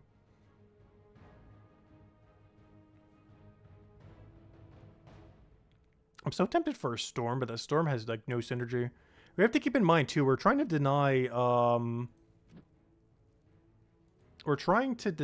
the enemy's thing. Because we already know they're going to be Broken Spire. Oh no, I just don't think we're going to need it combined with the other thing. It might be nice for the cleanse though. Ooh, Skull Rush is kind of interesting. Entangle has an angle. 4 skulls every single time is kind of interesting though. Because we need that for the thing anyways. So we kind of get direct synergy regardless. But yeah, this might be the dragon team then. I kind of want to make a unique one, but it doesn't really matter since we're not running hero anyways with it. But yeah, I think this just is the team. And obviously we just run double green with it. So we can get Essence of Evil rolling. Or, you know, the AI team can get Essence of Evil rolling. But yeah, I think this is Dragon Defend. Because one thing to keep in mind with your new defend teams, you do not get penalized at all for doubling up or tripling up or quadrupling up on a troop. Not that you should be, but, you know. You can double up with no penalty.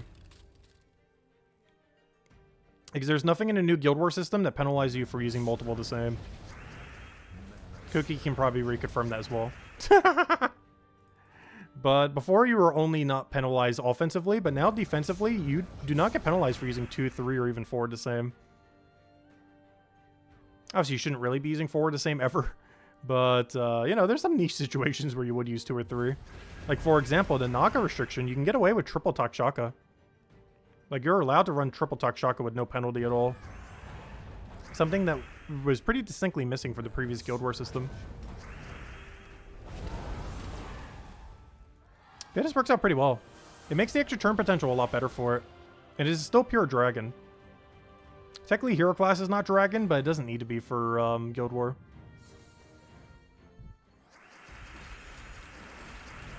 But yeah, you're allowed to use anything as long as it fits a restriction, as well as any hero class. That really opens up what you can use for both. Oh, so you know what? I should make one of these Essentia. The lack of 50% Mana Star is driving me crazy. I'm still going to run elementals here, though. But, gosh, 100% we got to go add Essentia. Worst comes to worst, it gives us a few free stats. It does make it so we only get 2 skulls every time. But it could be seen as a blessing, because that'll make it less likely the AI is going to randomly go for skulls. Because the whole reason we're creating 2 skulls is not to take skulls, but to rather to feed our extra turn rate for the Flower Dragon. Yeah, let's go Essentia. It also gives us back a Bree Summon for the AI team. Are they going to do anything to win off of that? Probably not, but you never know. Oh, never mind. Oh, yeah, never mind. Yeah, you actually get some explodes off of that then. Interesting. Huh. Alright, we'll roll with this. Yeah, I think the AI team could use this pretty well.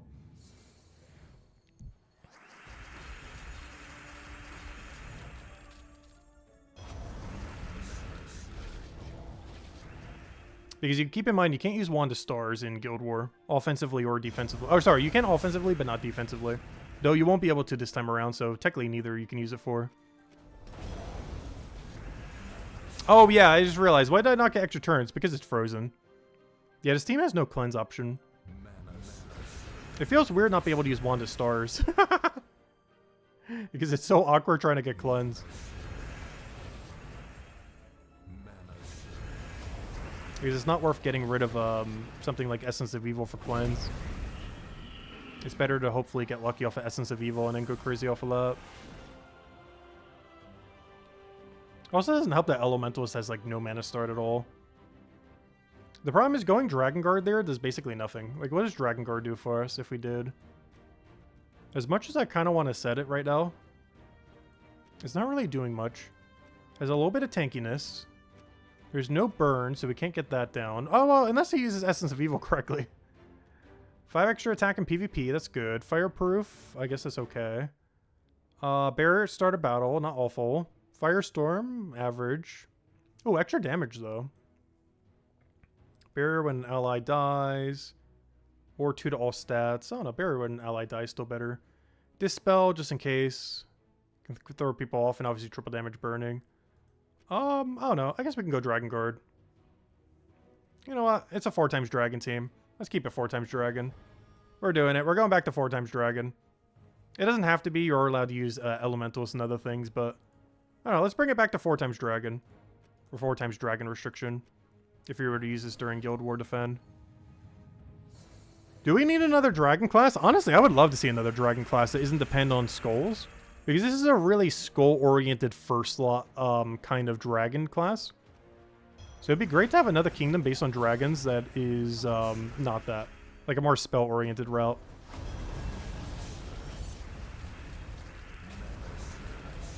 Yeah, not having any anti-freeze for this is kind of annoying, though. It's just really hard to put anti-freeze on a team without putting Wand on a team.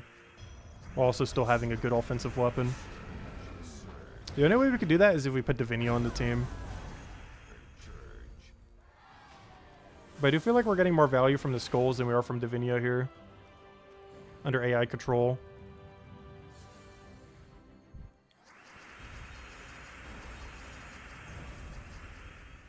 Oh yeah, that's another question too. Let me go end this poll. What color did your guild end up picking for Defend? I'll probably end up doing this as a repoll as well for the actual day. But, oh, I just realized. Okay, well, I'll try to do the main ones first.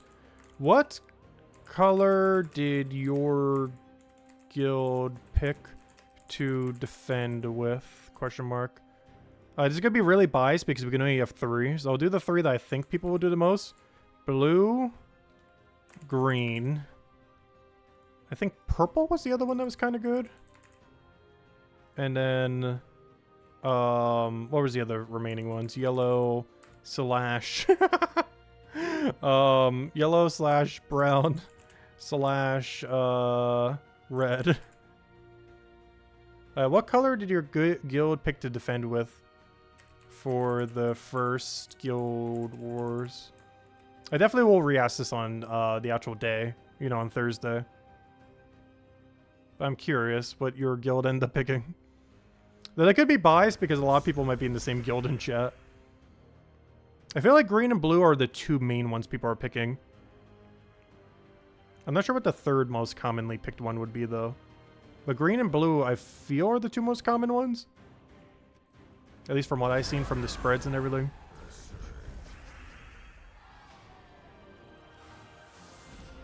But there might be some kind of side meta. Because I could see a couple other colors having some purpose here and there. But green and blue are definitely the two powerhouse ones. Blue, because of the freeze effect, it has dragon and a few other pretty good things. And green, I personally feel like, just has the best spread of defend teams. The entangle effect is not bad either. But the main reason for it is the spread of teams that you have to defend with. There's a really nice variety.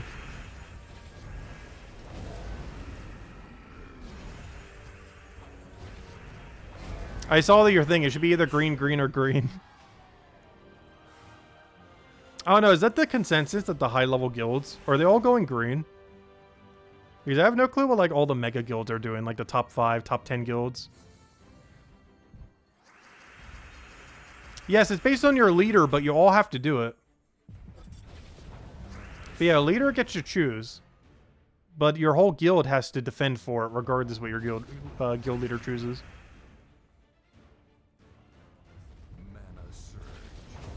Oh, so it's not just the guild leader. I think second in command have control over it too. Maybe even third command. Oh wow, we actually died finally. Oh, they were using Flower Dragon build. Oh no. How can you tell? If you go over to your guild, it will show which one it is. So if we go to, for example, guild, and go to Guild Wars, and go to My Guild's Keep. Oh yeah, how do you tell? Oh yeah, you would tell by this color right here. Whatever palace your color, whatever color your palace says is the one you have. So this one says green, so we're in green defend. But yeah, green defend has a lot of good things. It has war gear, which has a lot of multipliers against every single color type. So that's good. Wild Folk has really good skull spam. Elf has some pretty niche builds. Most notably Arachne Weaver teams. Elemental has literally the dragon team we were just showing earlier. Not the most recent one, but the 4x Elemental one we were doing earlier. Like, you know the 4x Nexus team we just did? That's something you could put on Elemental, as well as any of the other Elemental metas. Goblin teams are obviously broken beyond belief. Naga has double and triple Takshaka. Divine has a billion different options. And Taurus is probably the weakest one here, I would say. But it's like the only weak one. Everything else actually seems pretty good. Like, Taurus and Elf are probably the weakest two here. Everything else is really, really, really strong. As far as we could build out of it. I do feel like the weakest path is Wild Folk, Elf, Naga into the final fight. But you don't always get to choose that because everyone needs to go and do battles equally. So eventually they'll be forced to have to take the Goblin, and eventually they'll be forced to take Elemental Divine. Which are probably the strongest road out of any of them, Elemental Divine. Like, the worst case scenario someone would have to do is War Gear Elemental Divine. That's by far the hardest road in green. The other one being the Goblin route, just because Goblin. Not because of Wild Folk or Taurus, but entirely because of Goblin. These Goblins going to be rough. Because keep in mind, you're not going to have freeze. Other than your hero class, you have no way to freeze. Like, you can use Elemental as hero class. So you do have that. But beyond that, Broken Spire has 0 freeze options at all. Like, there's, like, no freeze at all. Like, hero is 100% your freeze. If you don't freeze off a hero, you have 0 options that could freeze the goblins. So you better hope you get an extra turn off of Elementalist and Flash Freeze goes well in something. Because, yeah, you have no freeze options beyond hero. Yeah, you can also use Frost Mage hero class if you want. Like Frost Mage or Elementalist. But beyond that, other than hero, you have no way to freeze in all of Broken Spire. So Goblin team's going to be really rough.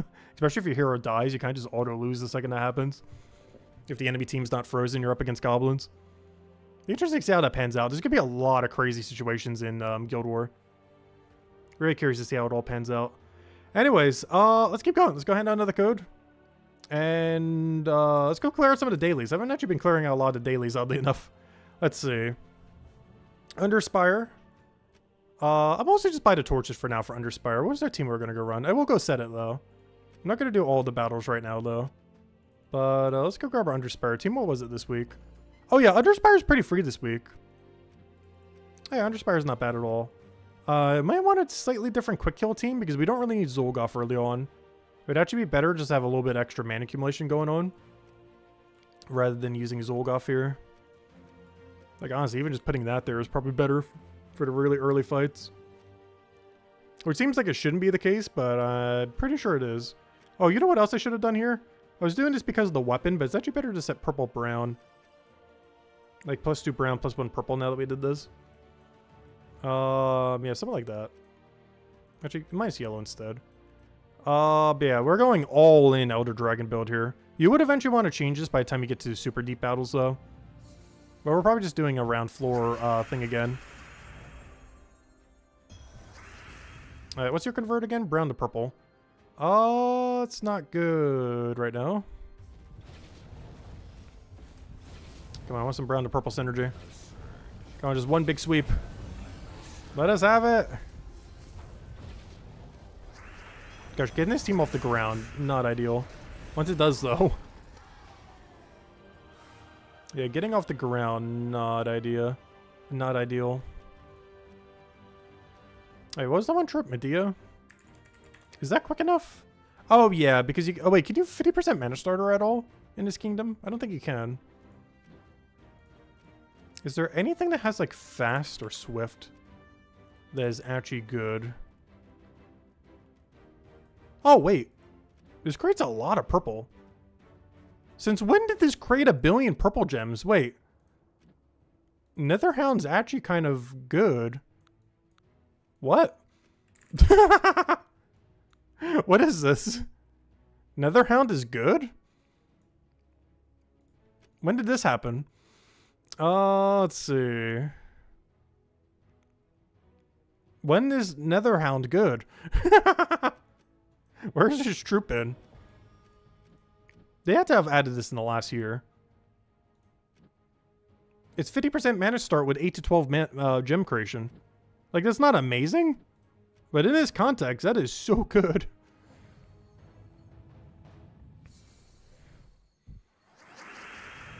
Like, there's definitely way better stuff out there, but for the restriction that we're dealing with here, that is a very, very, very solid option. I was not sure why I converted like that. I feel like I've become way too dependent on using, too dependent on using, what's it called? Pharaoh and Takshaka. Because every single battle, I feel like I just swipe gems randomly, hoping that we'll get value. And every single time we get absolutely no value whatsoever.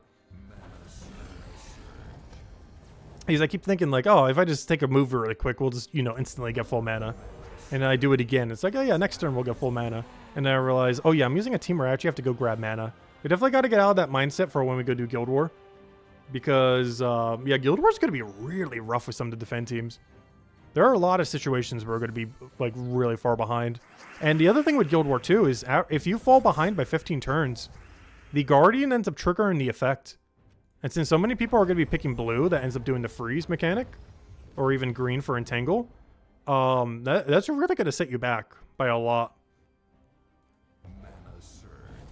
Like getting 4 times frozen, or actually I think it's 3 in like a gem or something. But getting like 3 times frozen, 3 times entangled. Not ideal. There is Sugar's Heart though. Sugar's Heart's the main way that you cleanse.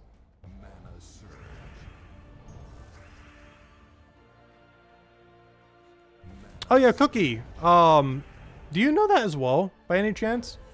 Is the hero weapon also restricted to Broken Spire? I've been assuming this whole time the answer is yes. But I never really thought to think if it is or isn't. Always just assumed you would have to use a Broken Spire weapon. Because if so, the only way you can cleanse is Sugar's Heart. Like, it is the only cleanse option you can use. Luckily, it's basically free, so everyone has it. You get it by, like, level 200, 300 hero. Just from putting into Brown-Blue Mastery. Oh, so we went this far. We might as well go do all of them real quick.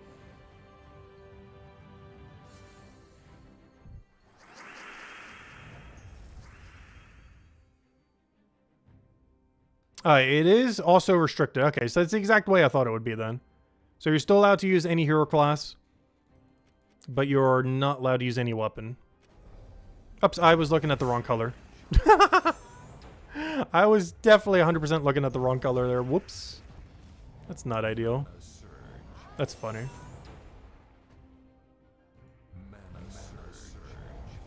I'll catch you later, Miss Insane Witch. Thanks for stopping by. Have a good night.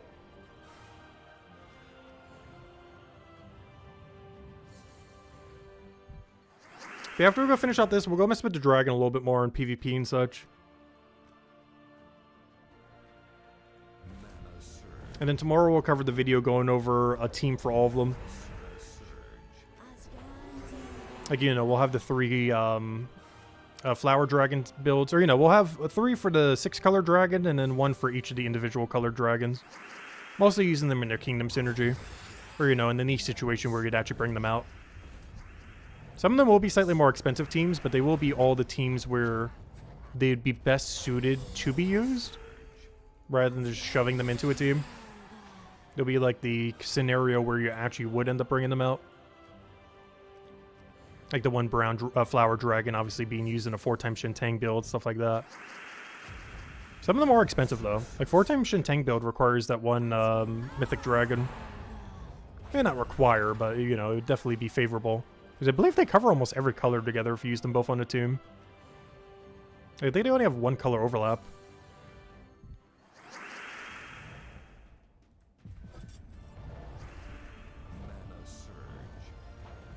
But yeah, we're definitely going to be thinking through every single one of our moves when we do Guild Wars. Like, we were going to have battles that are going to take like 5 to 10 minutes again. Obviously, the average battle will probably be, you know, just only a few minutes or even less. But there will be some battles where we're going to have like 1 troop left that are going to go for like 10 minutes straight. Because we refuse to lose. You lose so much score for losing, by the way. Like, you can pretty much ditch every single thing related to scoring and just make sure you don't lose. As that matters so much more than every single other thing when it comes to Guild Wars scoring now. Like I already did in the past, but even more so now. Oh, I need to go use my 1 booster. Alright, let's go do that then. We'll do that and mess around in PvP a bit then. Oh yeah, did we ever get a pet battle? I wanted to go test it on pets. How have we not gotten a pet battle this whole time? I haven't triggered one and no one in my guild has triggered one. Oh, dragon restriction! Dragon! Dragon! I need to go do that anyways. Huge. Let me go grab a dragon team. Quick. We have one. Go. 4x dragon. Go. Let me go test this. Alright, let's go test in the thing. Perfect. How convenient is that? Oh, you know what? I actually don't want to do this, though. There's something funny I do want to go do, though. What do I get rid of? It's actually not a 4x dragon team anymore. Let's see. Essentia. Oh, actually, Essentia, you can stay. Dragon Lord, you're out. You know what I want in here? I need the, what's her name? I need what's her name in here. If I could figure out where her what's the name is. Base rarity. Where is she? There she is. Aha! Immortal Glacia! Alright, there we go. Obviously you wouldn't do this in natural dragon team. But this is PvP. Different rules.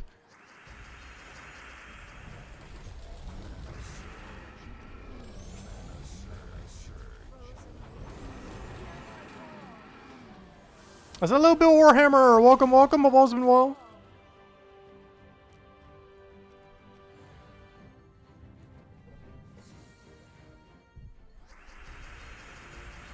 Am I going to spend $5? At least the first time I will be. I'm not sure if I'm going to do it every time, but we always do it for the first for stuff like that. And then we kind of decide if it was worth it to do it every time or not. Like the PvP $15 one, 100% not worth. Well, maybe it kind of is for some people if you're going to already be spending money on the game for stuff. But generally speaking, if you're only spending like a some amount, probably not worth spending $15 every 11 weeks on that. Like the reward for it's not bad, but you have to actually upkeep PvP. So if you're someone who's not getting the full 180k every single time, it's definitely not worth it. And I actually haven't been the last few PvPs. We've been getting closer only to like 100 to 120k. I haven't actually been hitting the 180k mark. We definitely could if we farmed a little bit more, of course. But, yeah, I haven't been hitting it lately.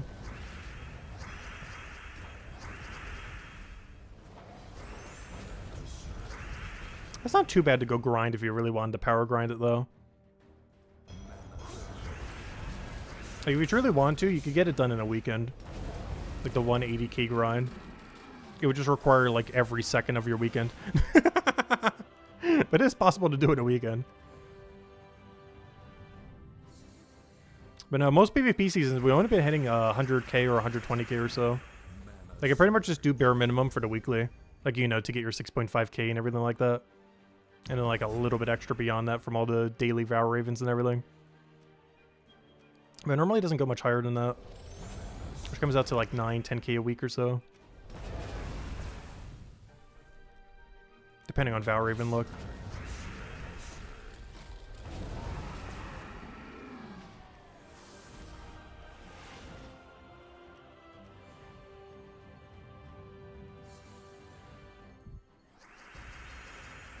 Also, I like how purple has 0 votes.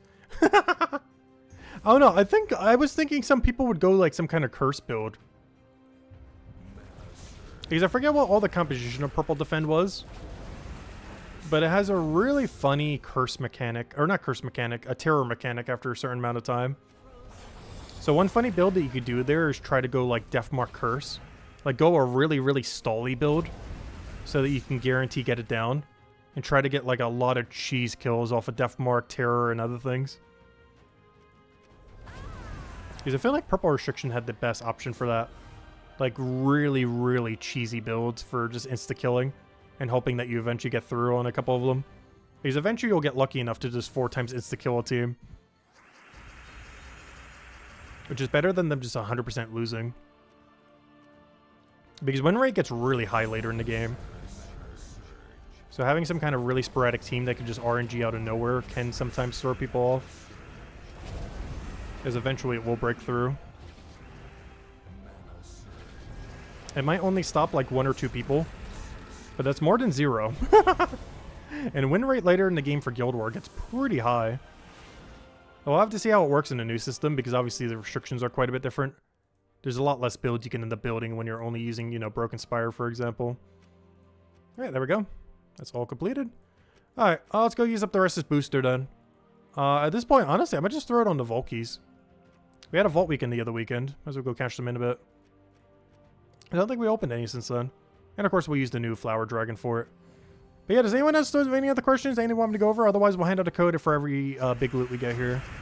I'll just farm it for about the next 10 minutes then to cash in our XP booster.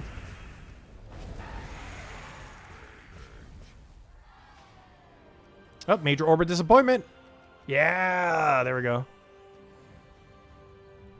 Good old Major Green Orb getting refunded for what we used on the Mythic.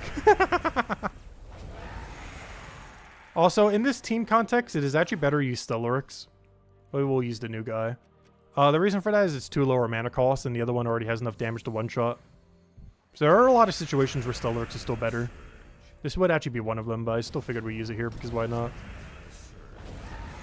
But this is a context where Stellaryx is definitely better than using this thing. Also, can I stop mashing all the way out of that screen? Generally, any restriction where you can one-shot the enemy team already with Stellaryx, you should not be using Flower Dragon. As that has just a slightly higher chance that you don't get your mana compared to Stellaryx. It's very rare that you're only going to get, you know, 32 or 33 mana. Like, specifically those 2 numbers. But, you know, it happens more than none. Being exactly 1 or 2 short, where Stellaryx would otherwise have full mana.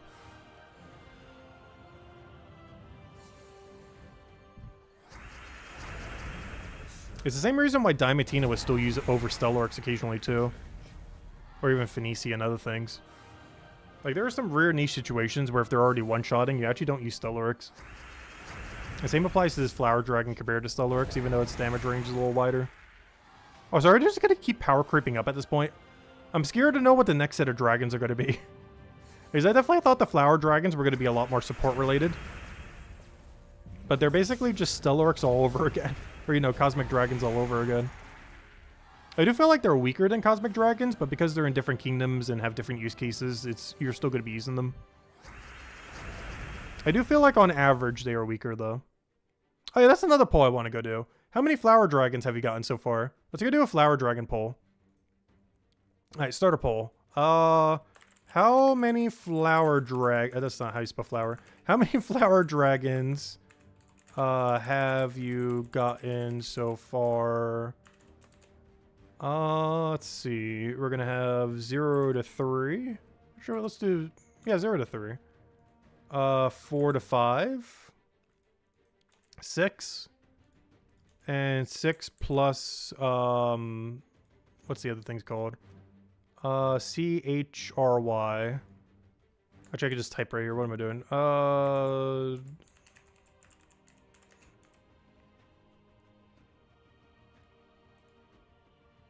Chrysanter. Oh wait, I spelled that wrong. Gosh, what is this word? Yeah, I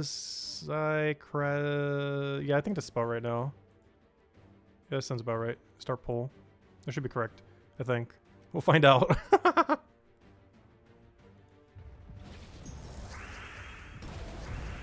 Oh, sorry. I meant to say unique flower dragons. That's not total flower dragons. That's unique. I didn't put the word unique, but I meant unique. So that's counting no duplicates, of course. I meant to put the word there, but I forgot to do it. But yeah, I did meant to say unique flower dragons. Not total.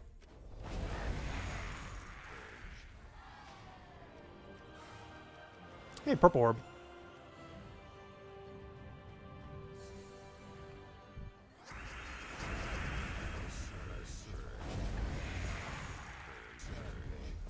Wait, is it really 3.5 times magic? Is that this thing's boost ratio? Wait, so what is Stellaryx's boost ratio? 3.1? Wait, is that confirmed then? That's 3.5? I guess we could reverse engineer the math. The easiest way to do it is just to calculate out these two numbers. 207 divided by 62.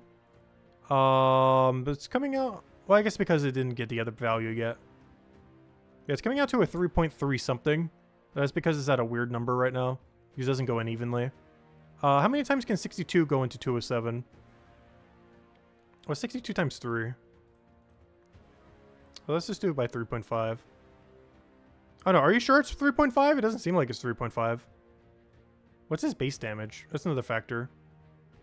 Has that been confirmed that it's 3.5? Because this number would be definitely very different if this is 3.5. Is this damage should be over 10 higher than what it is right now if it was 3.5. It's looking like it's way closer to 3.3 compared to Stellaryx's 3.1. But are you sure it's 3.5? Unless I did something weird to this team. That's not how much magic it currently has. It seems like a 3.3 with some kind of base value.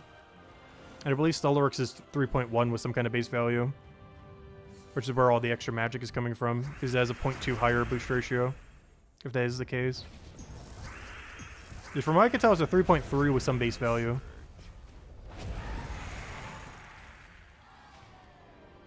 Oh, nice. Oh, wow. We just got the big gem drop. We got the small one off an epic Volkey, but that's the big one off a normal Volkey. There you go. Nice. There it is. And, of course, the extra 6 from a random gnome there. I don't know. Let me go double check again. Let me go do some math on this other value. Let me times this by 3.3. So 62 times 3.3. That's not my calculator. From what I can tell, it's definitely a 3.3. Let me double check. 3.3 times 62. Yeah. It looks like it's a 3.3 with a base value of like 3. It's a 3.3 ratio plus 3. Is what it's coming out to on me. And then the rest is just a rounded number. But it's 3.3 plus 3. Oh no, is anyone else getting different math?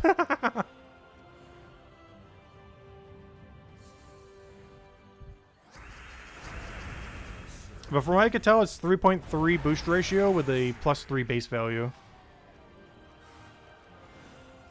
And the rest of the round is from not having the extra value. Because, of course, it only gives an extra damage every 3. Or every, whatever, you know. Like, it rounds to a whole number.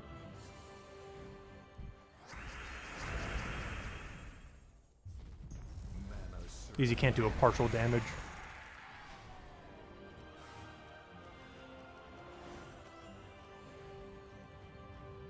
Because I believe Stellaryx is 3.1 plus some kind of base value. And it seems to be 3.3 plus 3 from what I could tell. And I assume Stellaryx is like 3.1 times, 3.1 times, or plus 3, I mean. So it is, regardless, it seems to have like a 0.2 better boost ratio. Which is where all the extra magic damage is coming from. Compared to Stellaryx. It doesn't sound like much, but you know, 0.2 magic boost ratio is quite a bit. Like, if you have 100 magic, that is 20 extra damage. Or in the more realistic sense, if you have 50 magic, that is 10 extra damage. That's why it has like 13 with how much we have right now. Also, I need to stop mashing the screen. I keep getting booted out all the way to the front every time. I'm wasting my XP bonus. Oh no. But yeah, overall, it's a really interesting troop. I definitely like it. I do still feel like I'm using Stellarix way more often, though. The situations where you bring it out, you know, it's kind of funny. You know the exact situations that you tend to bring this out? It's basically where Diamantina was good back in the day. Remember when Diamantina was like the meta for a year? Those situations where you use Diamantina are the situations where you would use this thing. It's basically just what Diamantina should have been. But it's basically just modernized Diamantina, even though Diamantina was like 2 years ago. I said hello, Logic Slayer. Welcome, welcome. I said hello, Laura as well. Welcome, welcome. But yeah, it's basically just modernized Diamantina. Like an actual viable Diamantina. Because it served every purpose Diamantina originally did, which is just, it's a really, really high-end AoE option. Used pretty much just for how big its upper damage range is. Except this also comes with really good mana accumulation. Something Diamantina is distinctly lacked.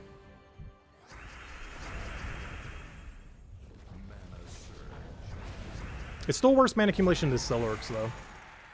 But it's definitely way better than what Diamantina has.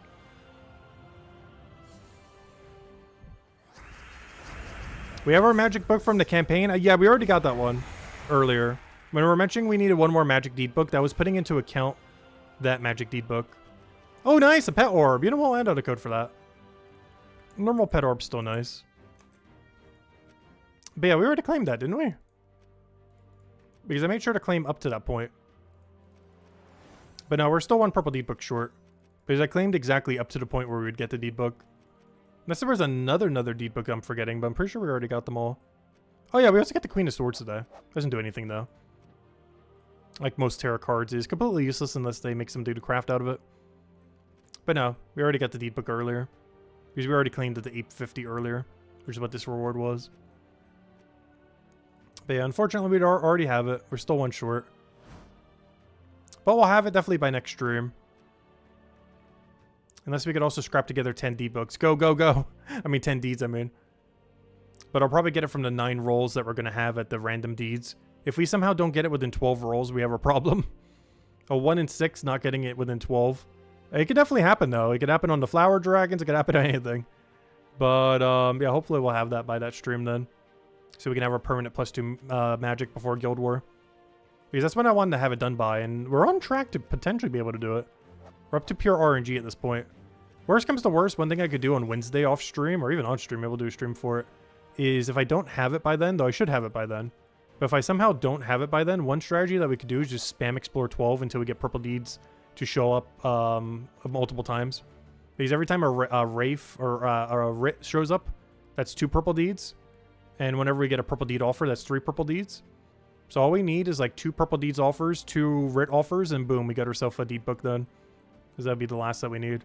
That would require probably like 3-4 hours of Explore 12, depending on RNG. Could definitely be done, though. It would take a couple hours of going out of way to grind, though. But anyways, any other questions, anyone? Otherwise, I think we might be ending it there for tonight. However, we will be streaming again on Thursday, Friday, Saturday, and Sunday. As we will be continuing, as we always have, daily Guild Wars. For every Guild Wars for the rest of time, as we always have. So that includes the new Guild War system. That's not it. But it includes the new Guild War system starting in 2 days and 5 hours from now. Also, don't forget to go set your teams tomorrow, by the way. You have 2 days to go set it starting in 5 hours. So definitely make sure to go set your defend teams once you can. And make sure to evenly distribute. Do not put teams in any location that already has 3 people defending. Make sure to evenly distribute everywhere. If you are lower statted in your guild, make sure to put them closer to the gate. And if you are higher statted in your guild, make sure to put it closer to the palace or literally at the palace if you want to put your absolute highest people there. But everyone in your higher end should be at the final 2, the ones with the Mars stars. And if you're at the lower end of your guild, you should be putting into the other section. This will also make it easier to build as there's just more teams over here to be able to build into. So you're also probably more likely to have a build for one of these compared to one of the other ones. There's just more options here as well compared to the other category. Not by much, but, you know, slightly more. Let's see. Wait, 3.5 is what the next dragons are going to be? Oh, gosh. Yeah, I'm not surprised because Stellaryx is 3.1. So Flower Dragons being 3.3 and the next dragons being 3.5 seems quite about right. Oh, is it 3.25? Yeah, it could be base value doing it as well. Because I didn't really account for how big the base value is. But that could also be the case. Oh, no, does it mention it anywhere? Like on the Discord or something? Like the exact ratio that you end up getting from it? I don't know, I need to double check it later. But for now, we shall call it for now. That's the power creep for the next dragons. Oh, yeah, I wouldn't be surprised they do 3.5 for next dragon. I would not be surprised by that at all. But anyways, guys, I hope you all have a wonderful week. We will be back on Thursday night for Gems of War to go start the Guild Wars. And yeah, we'll go do our Broken Spire team. Tomorrow we'll have a video going up on all of the Flower Dragon teams. Obviously, we went over a few during the stream. However, we will be going and showing another 6 on top of using all of them at least once for the video as well. So we're going to have 9 teams to go show for tomorrow's video. The 3 that we already have, plus 1 for every individual colored dragon in their best key scenario kind of team. And those will mostly be, you know, kingdom restriction, stuff like that. Basically the main time that you would end up bringing them out, where it would actually be viable to go and bring them out, like under spires for when they roll around or anything like that. But anyways, hope you all have a wonderful week, and best of luck with everything. I will see you guys for Guild Wars. Goodbye, everyone, and thanks for watching.